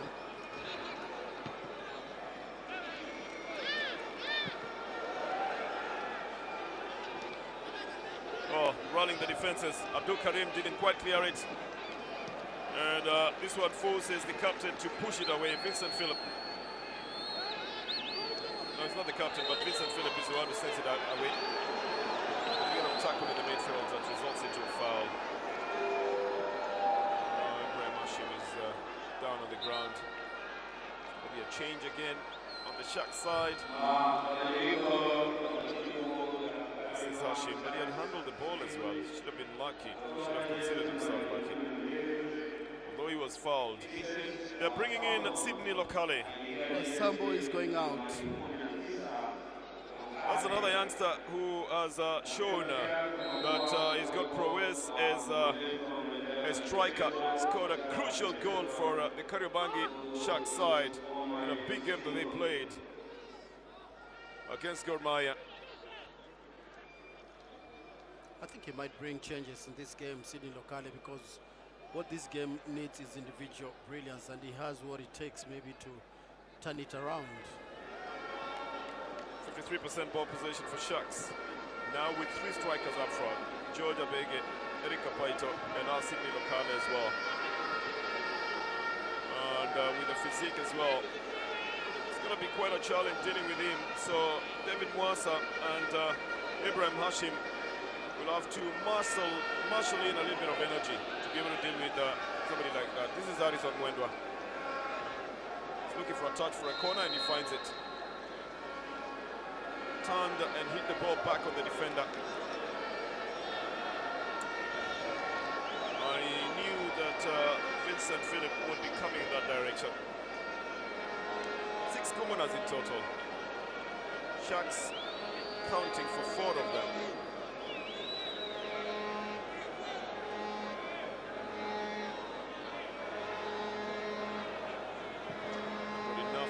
Is in the box. The goalkeeper has a touch on it, and then that last touch doesn't work out well. Coming from the right side, it's Geoffrey Shiveka tried to touch it with the foot, but he made it look like a big clearance instead. The goalkeeper had a touch on it as well. So the throw-in that will be given to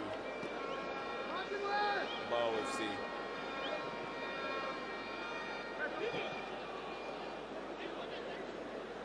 And Michael Goro plays it out to the right side. And Nixon Omondi has been applying a straight net.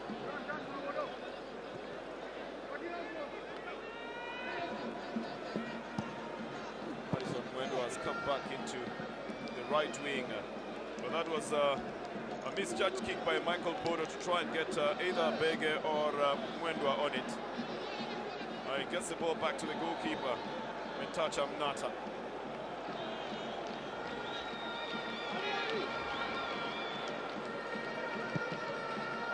Ali Bushira, the coach on the Mbao side, trying to think, do I need to make any more substitution here?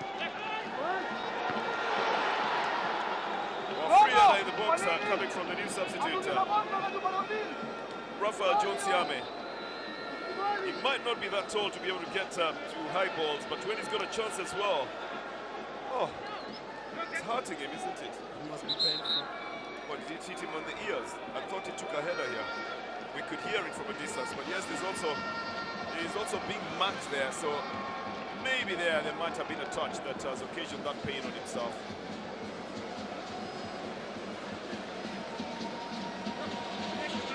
Well, a lot happens in a game of football, especially in aerial battles. The hands do fly in every direction as well.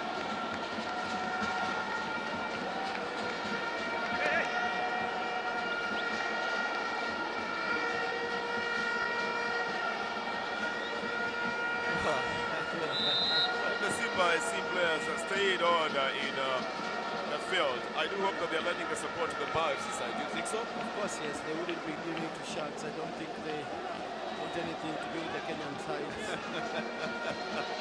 Why would they not want anything to do with the Kenyan side? They are avoiding a Kenyan final. Oh, okay. Kenyan final. They'd like a Tanzanian side in the final as well. And the problem is Bandari have already gotten into the finals. Yep. Goalkeeper lets this bounce but picks it up quickly. It's going to be a foul. No point in touching the goalkeeper. The fighter says it's just a little bump. But that little bump could earn you a card, you know. The referee says, look, get up, let's continue. already gave me the foul.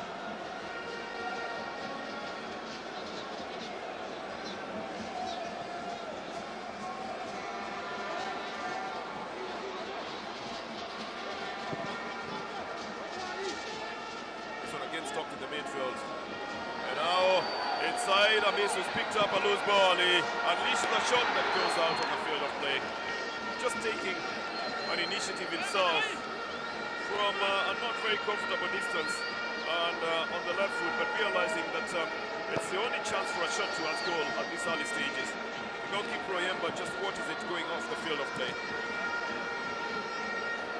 Abege.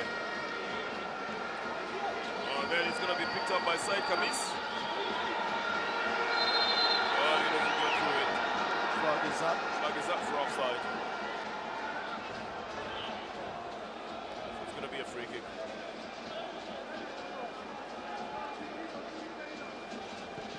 Good decision by the assistant referee.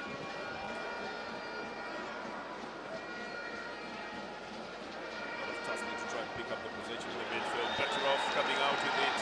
Ibrahim Hashim sends it to side. Gamis looking for a shot towards goal. He's gone through one. And then the deflection coming off the feet of Shiveka. Good for Shiveka, just deflecting it out for a throw-in. It has been quickly taken.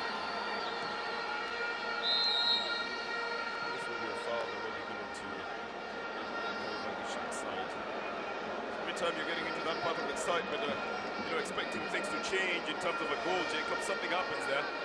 Lukindo was the better prospect for scoring for the Mbao side. After this shot from Said Kamis was deflected. There's nothing more that they could have done, painful as it is.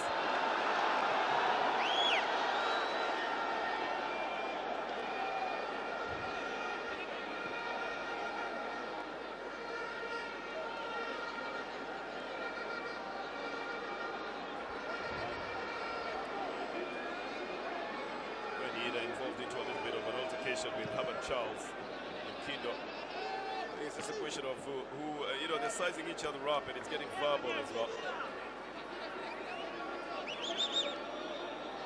Throw in. Georgia Bege. Referee says it's a foul throw. It's going to be redone, or does it say it should be done from the right position? I think it thinks that the position was not right. There's a change here again in the shot side. They brought in now substitution, and Juma Eric is in the field of play, and he substituted Harrison Mwendwa. Tired legs of Harrison Mwendwa, as Mbao also make a substitution. Mbao brought in Gervas, Bernard Gervas, also known as Rambo.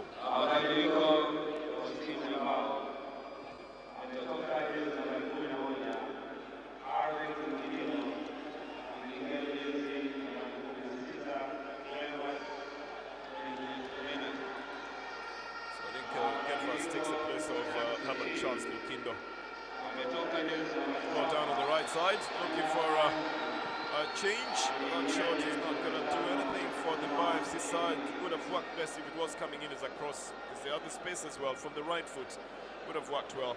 Or at least across the line where there are more blue shirts to be able to go for it. But I guess at about this time, Jacob, you try anything that can work for you. True. And, I think this game is going to be won by just individual brilliance right now. Here it is, Lokale! Takes a power shot that is blocked off by the goalkeeper. Metacha Mnata puts his hands to it. And yes, Jacob was talking about individual brilliance. Lokale, that's the new substitute, gets onto the ball, he's looking around and he doesn't see any white shot. Decides to go for a shot himself. And the left one for that matter. He's looked around, he's not seen anyone. And the next best thing would have been to go for the shot. He gets a corner for his troubles. That will be taken by Matila Omoto. Trying to look for a shot. Doesn't come easy for Michael Bodo. This is headed out by Ibrahim Hashim. Gets a return ball. Oh, wanted to get a back heel to one of his teammates. Didn't notice that Patila Moto was close by. 78th minute of the game. Just about 12 minutes in regular time remaining. The scoreline is still 0-0. Lokale will be offside. But he's adding punch up front and he's moving from right to left at the moment in this team. As the Sharks will make another substitution. Abege has gone to the bench. James Mazembe is the one who comes into play. What do you make of that one, Jacob? Well, midfielder for a striker. I think there are too many strikers for sure now. They're trying to balance the midfield. Coach Muluya. Or just to lock it as now Kapaito with Lokale are the twin strikers.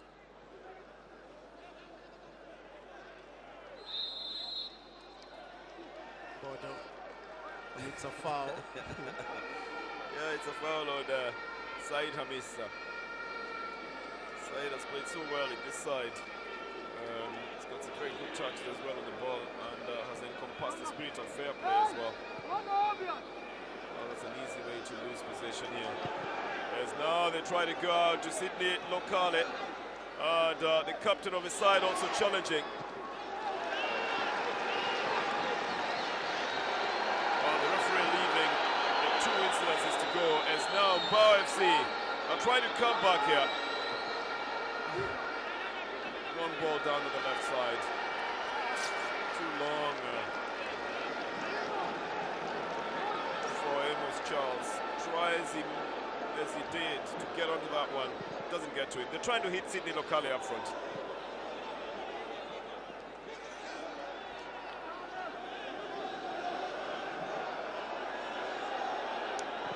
Again, the referee lets this one roll past.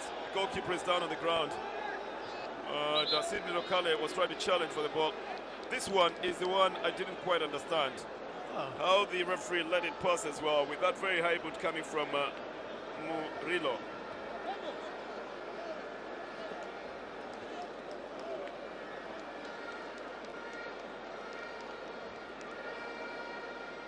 Well, 10 minutes to be played here. It's been a very, I would say, a concentrated game of play in the middle field. And both teams looking like they have equal strength in terms of man-to-man.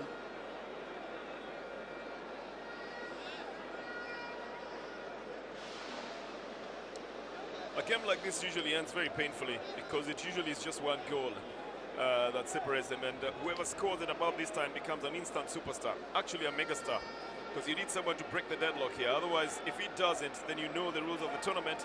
It will head into a penalty shootout to decide the winner.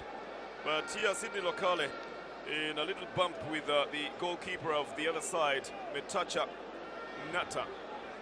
And the referee did think that it was just in the, in the momentum of the game.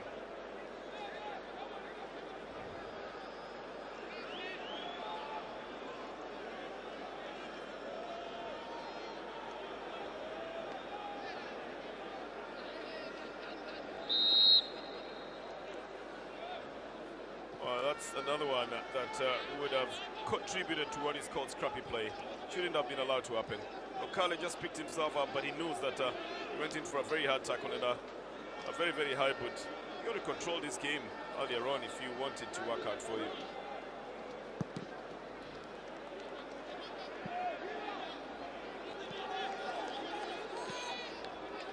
He's off the field of play for a throw-in. This is already out of the field of play. So it's going to be a throw-in again. And it is for the Mbao FC side. 9 minutes in regular time remaining. Gervas Bernard, also called Rambo, is in the field now. He played the opening 11 for his side. Oh, the referee gives a foul just outside the box.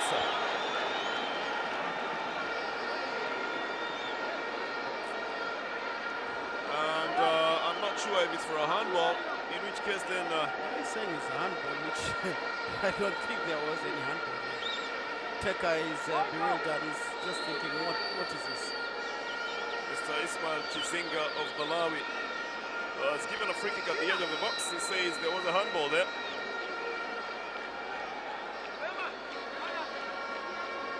Many other people would have thought it was totally different from what the referee has insinuated. And so the home side has got a chance then, very close at goal. Amos Charles looks like he's going to be, or he's left it to Kami's side. Try and take it on the right foot. Kami lobs it! It just misses by inches. On the left side of the goalkeeper, Said Juma.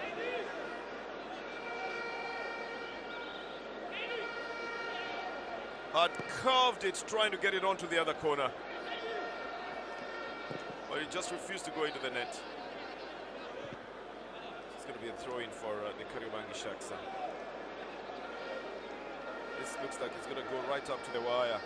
It's going to go to the very last minute, if it's going to be won in regular time. Well, there's a choice of where to take the ball to. The left side would have been best for Kariobangi Sharks. They've got 3 players in the open on that side. Mr. Mushiri knows that it's a little bit too late and very little time remaining in here. The prospects of winning it continue dwindling for both sides. But the prospects of also winning it continue to increase with just the number of minutes remaining. You could lose it very easily if you consider about this time. And that's what the Sharks coach is also worried about.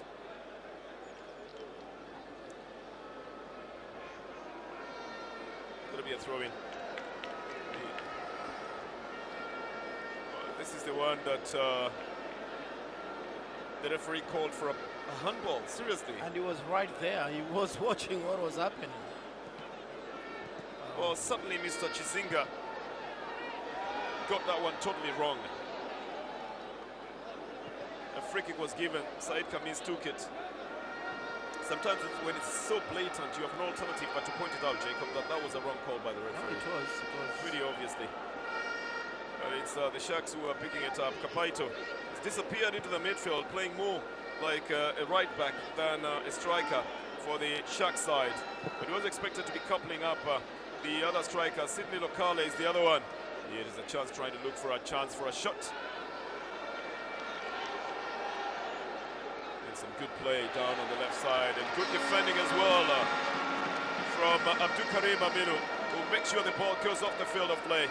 The Sharks had to start it from a throw-in. Now Patila is looking for an option.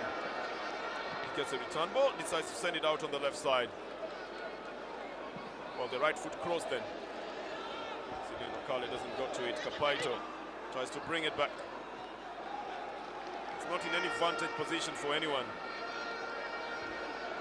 A good number of the new substitutes trying to exert themselves onto the game. They include Sidney Lokale and Mazembe as well. It's not yet completely out. Now finally they get it totally out.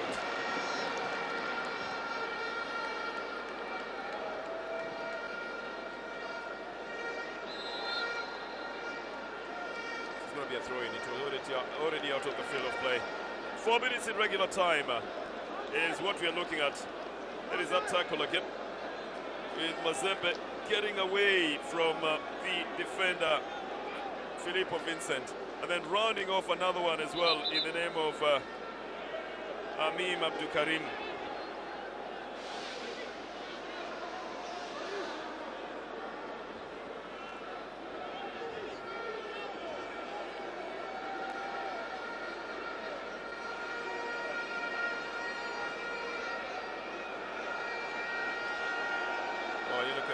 Out on the other side for time wasting. Oh, the referee. Yep, he thinks that there was a little bit of time wasting on that side.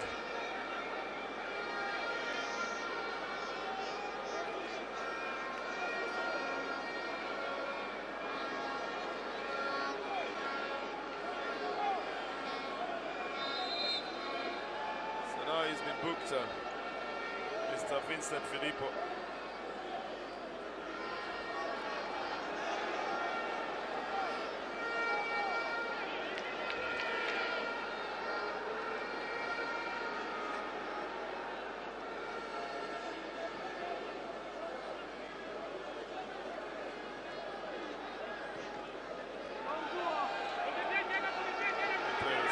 very well done, but at least getting the ball off the area. But it gives the advantage now to the Mbao side. Excellent Mondi. Less than 2.5 minutes to be played here in the full time. And Sharks looked favourites coming into this game, but I think Mbao has proven they're not an easy match here. They have another pushover. Put everything into it. It's just that there is no goal to show for it. And I think there was a case of maybe underration from the Shark side. They might have underrated their opponents in this game. That's just me thinking. Yep, they are recovering on time to clear the balls from their area, just to make sure that there isn't too much danger coming to them. Michael Bodo doesn't get it to Kabaito. It's played to side Kamis, or rather to Amos Charles. This will be a foul. I can tell you for sure that Rafael John Siame is a very hard tackler. Very, very short and stark and short and stocky kind of forward. He exerts pressure from the back and sends Sven Yi down to the ground. Just earlier on, he also committed another foul on the other side. Again, just going in a little bit too hard. It's going to be a free kick for the Kariobangi Shark side.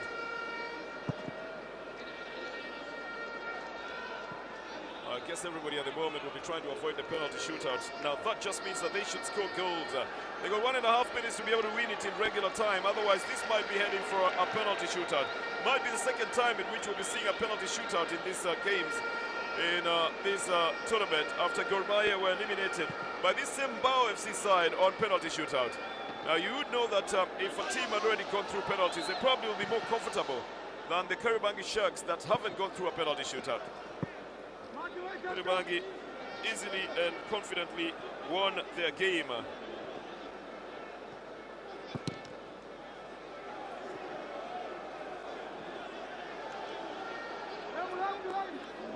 Against Yanga by 2-1.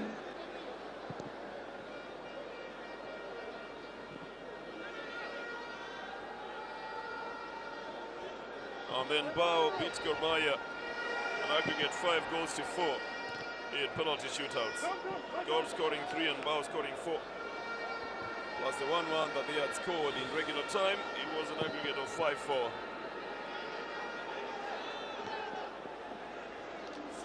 Doesn't get to this one. Good push by Ani Musa Kombo.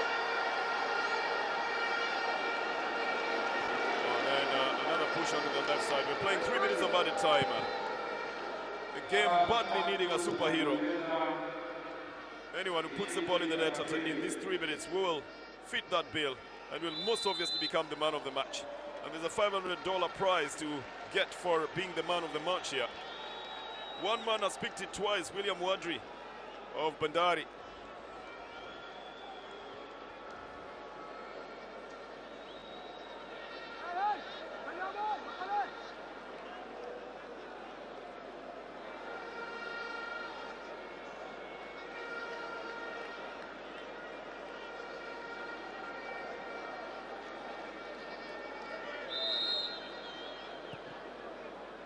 The resumption, it is Amos Charles who sends it into the midfield. This will be picked up by the goalkeeper. Well, I think we may have to start living with the prospects that there might be no goal in this game today, Jacob. Well, I was very hopeful for it because that's why we still play the number of minutes remaining. But yeah, sometimes you accept and move on. You say it's not over until it's over.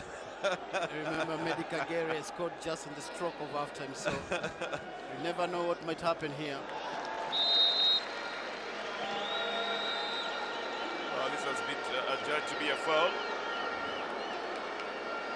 on David Mwasa, the captain of the side. I thought his one went for a bicycle kick. But I think there must have been a push. Yes, there must have been a push there by Sidney Nepali. One of the youngsters and new revelations on the Kariobangi Shark side. Well, I've been withholding information for you as well. I was really expecting that one man by the name Rajesh Kotecha would have come into this game today. Because he did change a little bit of things when he played the last time. His father is the deputy mayor of Mwanza. Oh. And his mother is the DTO, the district traffic officer.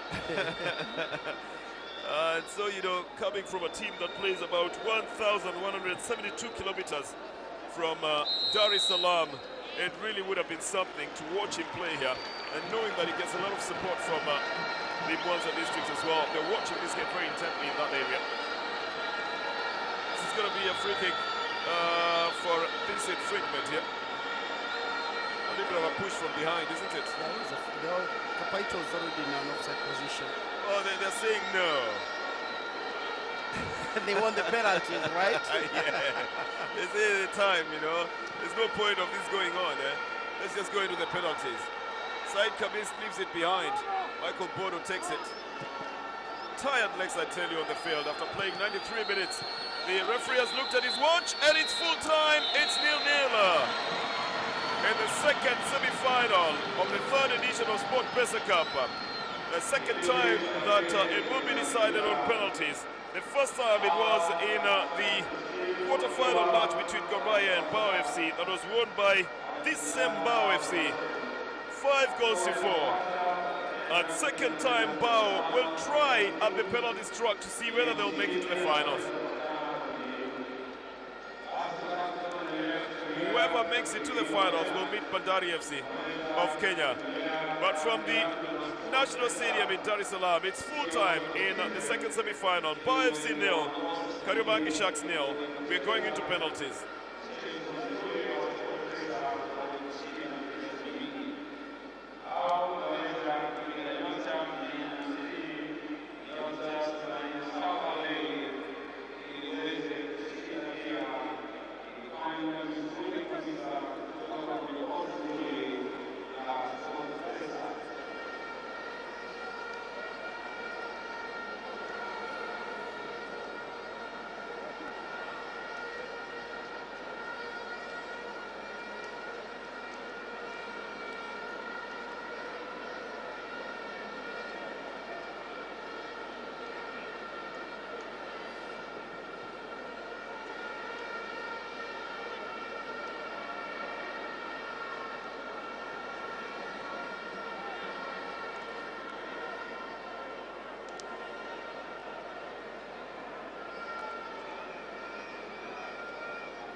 We are now going into the penalties for this game to decide who books a ticket to the finals of the 2019 Sport Pesa Cup here in the National Stadium in Dar es Salaam. John Oyemba, the goalkeeper on the Kariobangi Sharks side, getting ready. Already the referee is deciding which side the penalties will be taken. I'll tell you, it's the same side that we had the first game of the quarterfinals where Gor Mahia played against Mbao here, and they turned in penalties, and Mbao beat Gor Mahia 5-4. Now today is another story here. Is it going to be Sharks or is it going to be Mbao? Mbao involved in the second shootout as Sharks decide on who is going to take the penalty. They take the last advice here. Mbao also getting their players ready. At least they are used to the drill. Coach Muluya, he knows he's too near yet so far to get to the final. Last year, he was eliminated in first round by Tanzania's Giant Simba in a penalty shootout.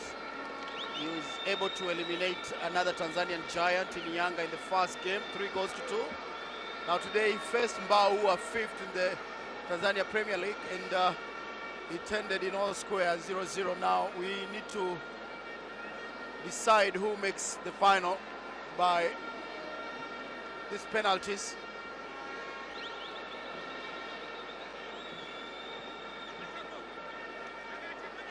The MVP again, the most valuable player, as Bernard would like to call it. It's often very good to put in your MVP, your most valuable player, at a time like this. And I can tell you, it's not just the Shark side that are having it. The goalkeeper on this side as well, Mr. Mtacha, is ready, and as Mtacha Mnata is ready and has given his prayer as well. And he's going to be the one who is going in goal first, judging by the position.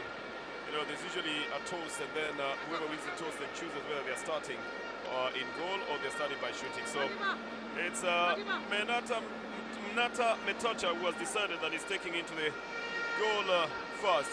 And the captain of the Sharks, Patila Moto, has gracefully volunteered himself to start the shootout, while the rest are waiting in the other half of the field. Referee, Mr. Ismail Chizinga from Malawi, has had some calls that would warrant a little bit of a discussion in the game, but now he has brought it to the penalty shootout. So Patila Moto versus Metacha Mnata. I often say that it's good if a goalkeeper makes himself very big and fills the whole goal area. But Patila is the one who's taking it first versus Nata. Patila! Oh, with all the power! Patila's shot is easily deflected away. It looks a little bit deflated even by the time he was going for that penalty. Doesn't go too far off. Sends it in the direction that the goalkeeper is going. And Mnata Mtacha is the one who makes the first save. Obviously, Metacha looks like he knew where he wanted to go earlier on, Jacob. Very well read this time round. Well, they say that keepers guess one side, and if you guess correctly and the ball comes to that direction, then you have all the opportunity to save. You have the advantage. Said Kamisa. This man did did score the first penalty when Mbao played Gor Mahia. He is the one who scored also the penalty that won the game that they played against Simba. The only loss that Simba has suffered so far in the Tanzanian league. So, Said Kamis then.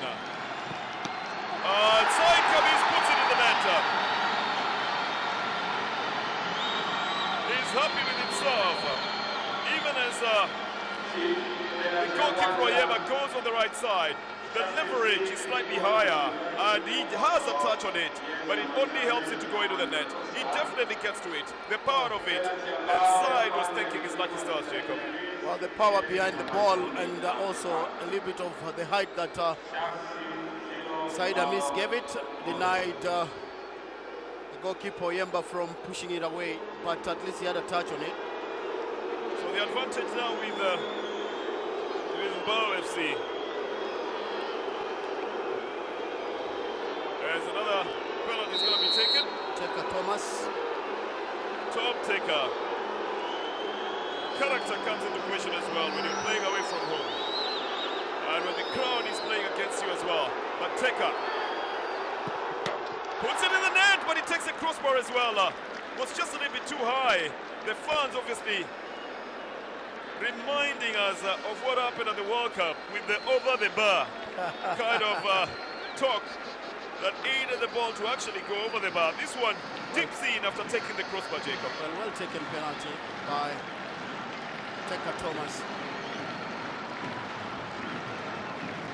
Well, he walks back gracefully, having put in the penalty for the Kariobangi Shark side. And a better reception, of course, will await the man who came in as a second-half substitute, but who really had a lot doing for the side. Is Rafael John Siame, who's put it in the net, much to the delight of the fans here at home. they were starved of goals. Now they're seeing the goals from the penalty shootout. And Siame restores the advantage of the Mbao FC side. The goalkeeper going the wrong side. And the ball going the other side. Well taken penalty by Siame.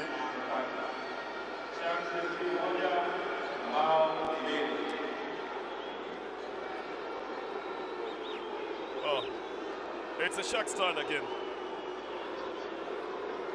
And I think it's Sven Yida. Yes, he's the one. It's Sven. Who's going to be taking his penalty now. Yida's demeanor would really fool you. Yida versus Nata. And Yida displaces the goalkeeper and puts it in the net. And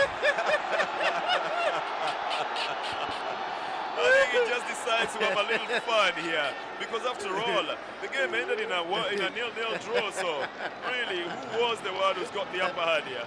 And he set the goalkeeper the wrong way. He actually left him flat-footed. And so after putting it in, decides to have a little fun. Well, technical application good here. But I can tell you the technical application was better in the walk as well. He takes the goalkeeper the other side. Yeah, look at his walk now. That's very technically applied. You wouldn't get it right if you didn't know it. Benida. And now it is Mbao's turn for the third penalty. And oh, this one is in the net. All power coming from Filippo Vincent.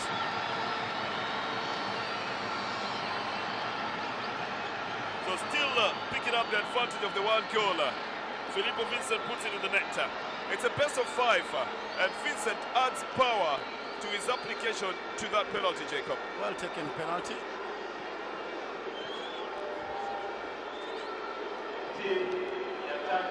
The fourth penalty now for the Kariobangi Sharks side. They've lost one through Patila Omoto, the captain of the side, in the opening penalty.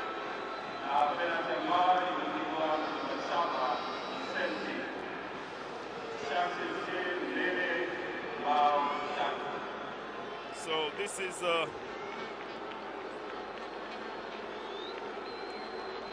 Sharks turn again.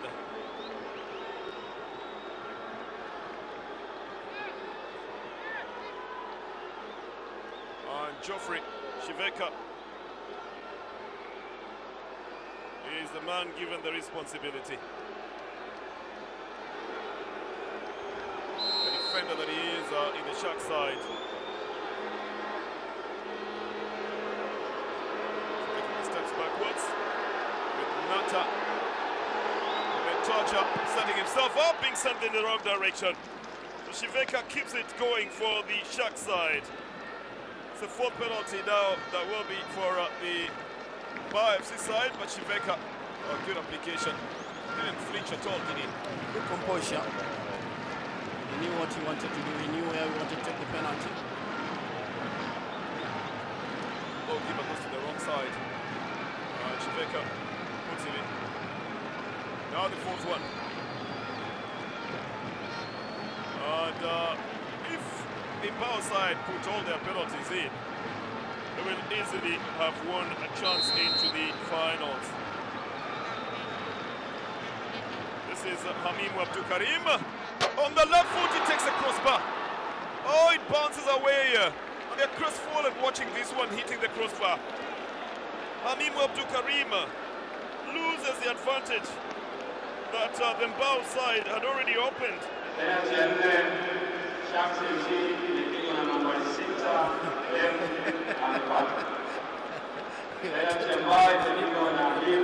Oh, he almost went to it on his left foot. Unfortunate for Hamimu. Now parity has been restored. This is a very decisive penalty for the Sharks. But even if they put it in, they've got to wait. And even if they lose it, Mbao have to take their last penalty. It's going down to the wire.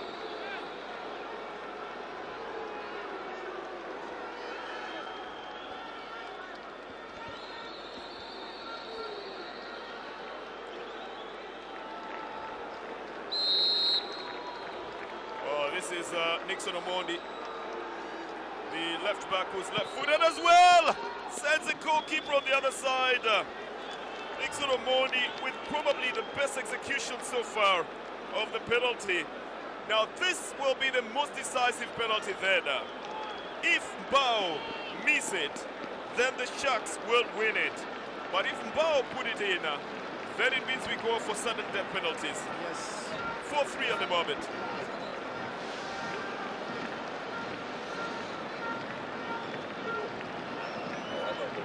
Oh, it's a difficult time usually in penalties.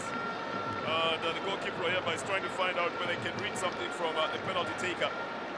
I tell you, at this point, everybody wants to keep it a secret on how they're going to play it. It's the captain of the side. It's David Mwasa. Got a big responsibility as a captain. The captain on the other side has already lost his penalty. If Mwasa loses this one, Sharks will go through.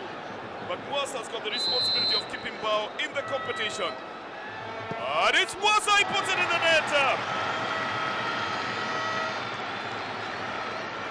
It's 4-4.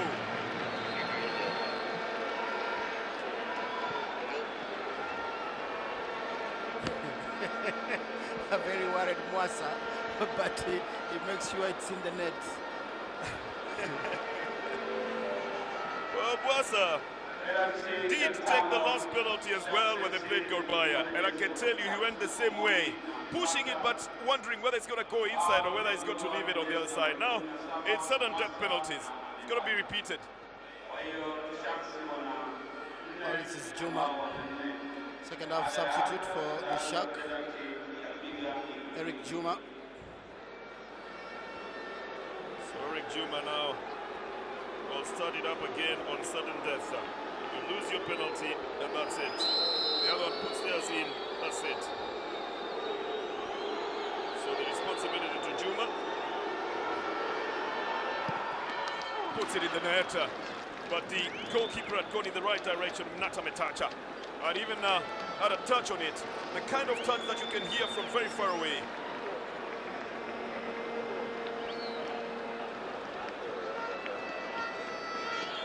Well, the goalkeeper went the right side, but the power behind the ball was nice power. Yes, it was very nice power, and that's why the goalkeeper, even though he touched it, it was still goal bound. And now Eric Mulilo. Looks worried. And about this time, yes, there's a lot of worry. Mulilo! He puts it in the net with the goalkeeper going in the right direction.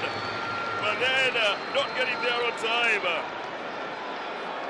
Oh, I'm telling you, there must be a total stop of everything that is going on in Mwanza for them to see this.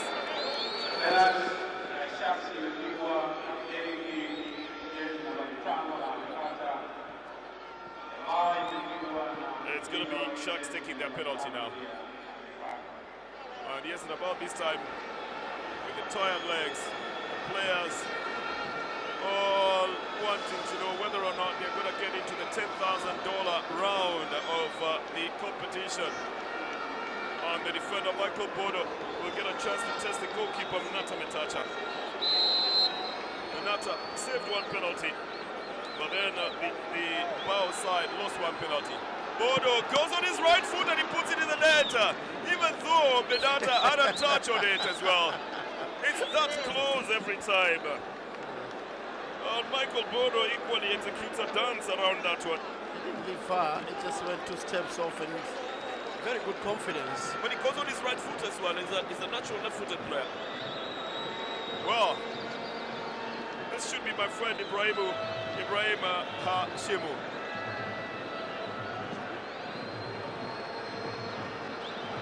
But in terms of the way he was robbing the midfield, I immediately adopted him as a friend. Ibrahim. He loses, it's all over, right? Because it's sudden death penalties. Oh no, it's not Ibrahim. This is the number 12, famous Charles. With the goalkeeper Oyemba. Emma sends it out and it's sudden death penalties. So Kariobangi Sharks will be the final. Emma sends it out of the field of play. Well, is all Kenyan final now. It's clear that Kariobangi Sharks will be meeting Bandari in the third edition of the Sports Cup. Oh, it's just amazing that the Sharks are getting to the final. And it's also amazing that Bandari has gone into the final. But losing this penalty is what has occasioned that. This was definitely going to the wire. And I honestly would tell you that I thought it would go to at least 3 penalties before it was ultimately decided. Didn't think it would go only up to the second penalty. But that's football for you. Amos Charles obviously will be congratulated by everybody else. It will be difficult here because then from open play, would you even give the man of the match award? Difficult to say. Very difficult to pick a man of the game match, but they have picked Mwendo Harrison. I think they're gonna, yeah, because of how he ran into the game. Well, Michael Bono did score a penalty and he was in there as well in defense. I would have chosen that for man of the match. Sometimes you've got to give it to the defenders who also do the work there. But yes, that's football. The man of the match has been decided as well. And it is Mbao FC who are going home 1,172.2 kilometers to Mwanza. It will take 19 hours and 30 minutes by road to get there. That's like going to Malindi and back. And for the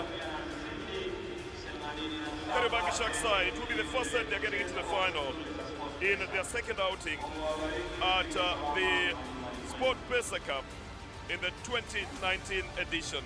Let's hear what they've got to say on the touchline. They love the man of the match as well, and they love the coaches, Alias and Kauleni, with them on the touchline.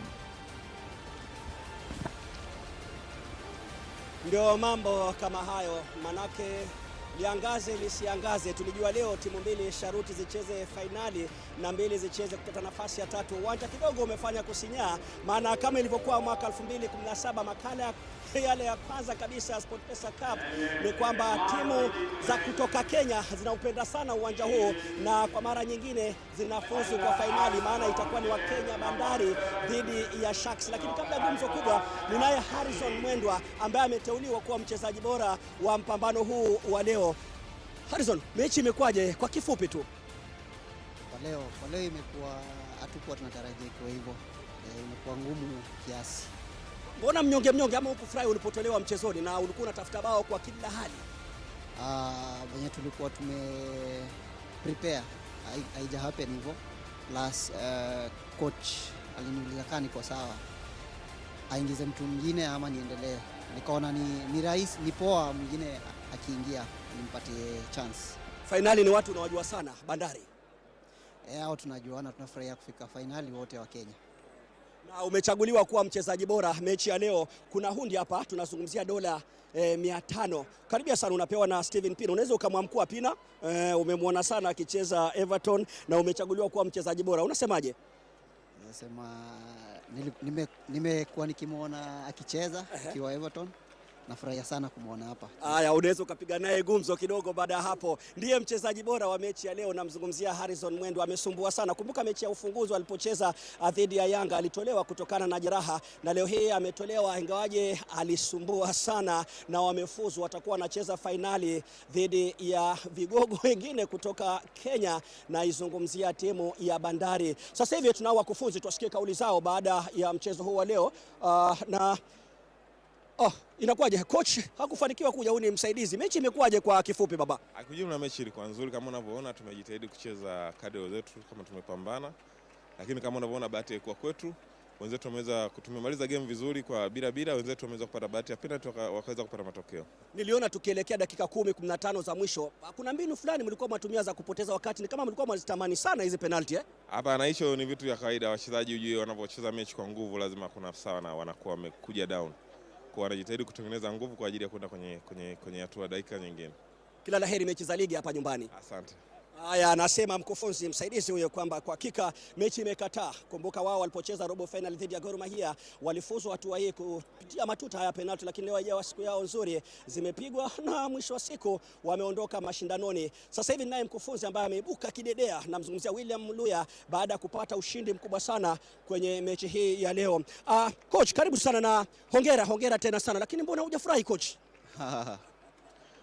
Labda furaha iko moyoni, iko ndani. Labda inaweza kuwa kwa nje haionekani, lakini tuna furaha. Wakati wanakwenda kwenye penalti walijiamini sana, manake juzi walicheza hapa na Gor Mahia na wazungumzia Mbao, lakini hivyo ulikuwa umewapanga vijana wako penalti kabla mechi Nasema labda hata ukimwangalia aliyepoteza ni baadhi ya wachezaji ambao ni wazuri kwa timu yangu. Tulikuwa na imani, saa zingine pia Mungu anafanya mambo yake. Yeah. Mwaka jana safari haikuwa nzuri, ulitoka hatua robo finali, sasa hivi umefika finali dhidi ya wenzako kutoka Kenya Bandari. Itakuwa finali ya kupendeza coach. Mechi mzuri, tukiangalia timu zote za Kenya na najua wote sisi wawili tungelipenda ya kwamba tuoneshe mchezo mzuri hasa kwamba tuko nchi nyingine. Natarajia mema kwa mchezo, natarajia ambayo leo au kufanyika mazuri kwa leo yatafanyika siku ya finali. Tuonane Jumapili coach. Asante. Haya, mkufunzi huyo wa Kariobangi Sharks William Muluya anaonekana mtulivu, lakini hapa amefurahi ajabu kwa kuwa amepata ushindi ambao unasukuma kwenye fainali. Na kama ambavyo unaweza ukashuhudia matokeo jinsi hali ilivyokuwa, ni kwamba awali tulishuhudia nusu fainali ya kwanza ambapo kutoka Kenya Bandari iliweza kuitupa nje ya mashindano haya Simba kupitia 2-1. Kisha mechi ya pili kama hivi tunavyozungumza, tunaona Mbao penalti dhidi ya Gor Mahia zilifanya kazi, lakini leo mambo yalikuwa tofauti, wakatolewa na Kariobangi Sharks. Kwa hiyo fainali kama ilivyokuwa 2017 zitakuwa timu mbili kutoka Kenya, Bandari ikicheza dhidi ya Kariobangi Sharks, na usisahau Simba ambao walicheza fainali dhidi ya Gor Mahia kule Nakuru mwaka jana, wao watakuwa na saka mshindi wa 3 dhidi ya hawa ambao pia ni wa hapa. Na usisahau kwamba walipocheza kwenye ligi mwezi Septemba ambao iliweza kuifunga hii Simba penalti yake Said Hamis Said Junior. Kwa hiyo mashabiki kidogo wameondoka wakiwa wamenyong'onyea, na ndio mwisho waambiwa lazima mshindi na mshindi apatikane. Tunakualika Jumapili papa hapa uwanja wa Taifa kutoka Dar es Salaam, ambapo itakuwa fainali ya kupendeza, Bandari dhidi ya Kariobangi Sharks, lakini kabla hapo Simba dhidi ya Mbao. Kutoka kwangu Ali Kauleni Hassan na wote waliofanikisha matangazo haya, uwe na jioni njema.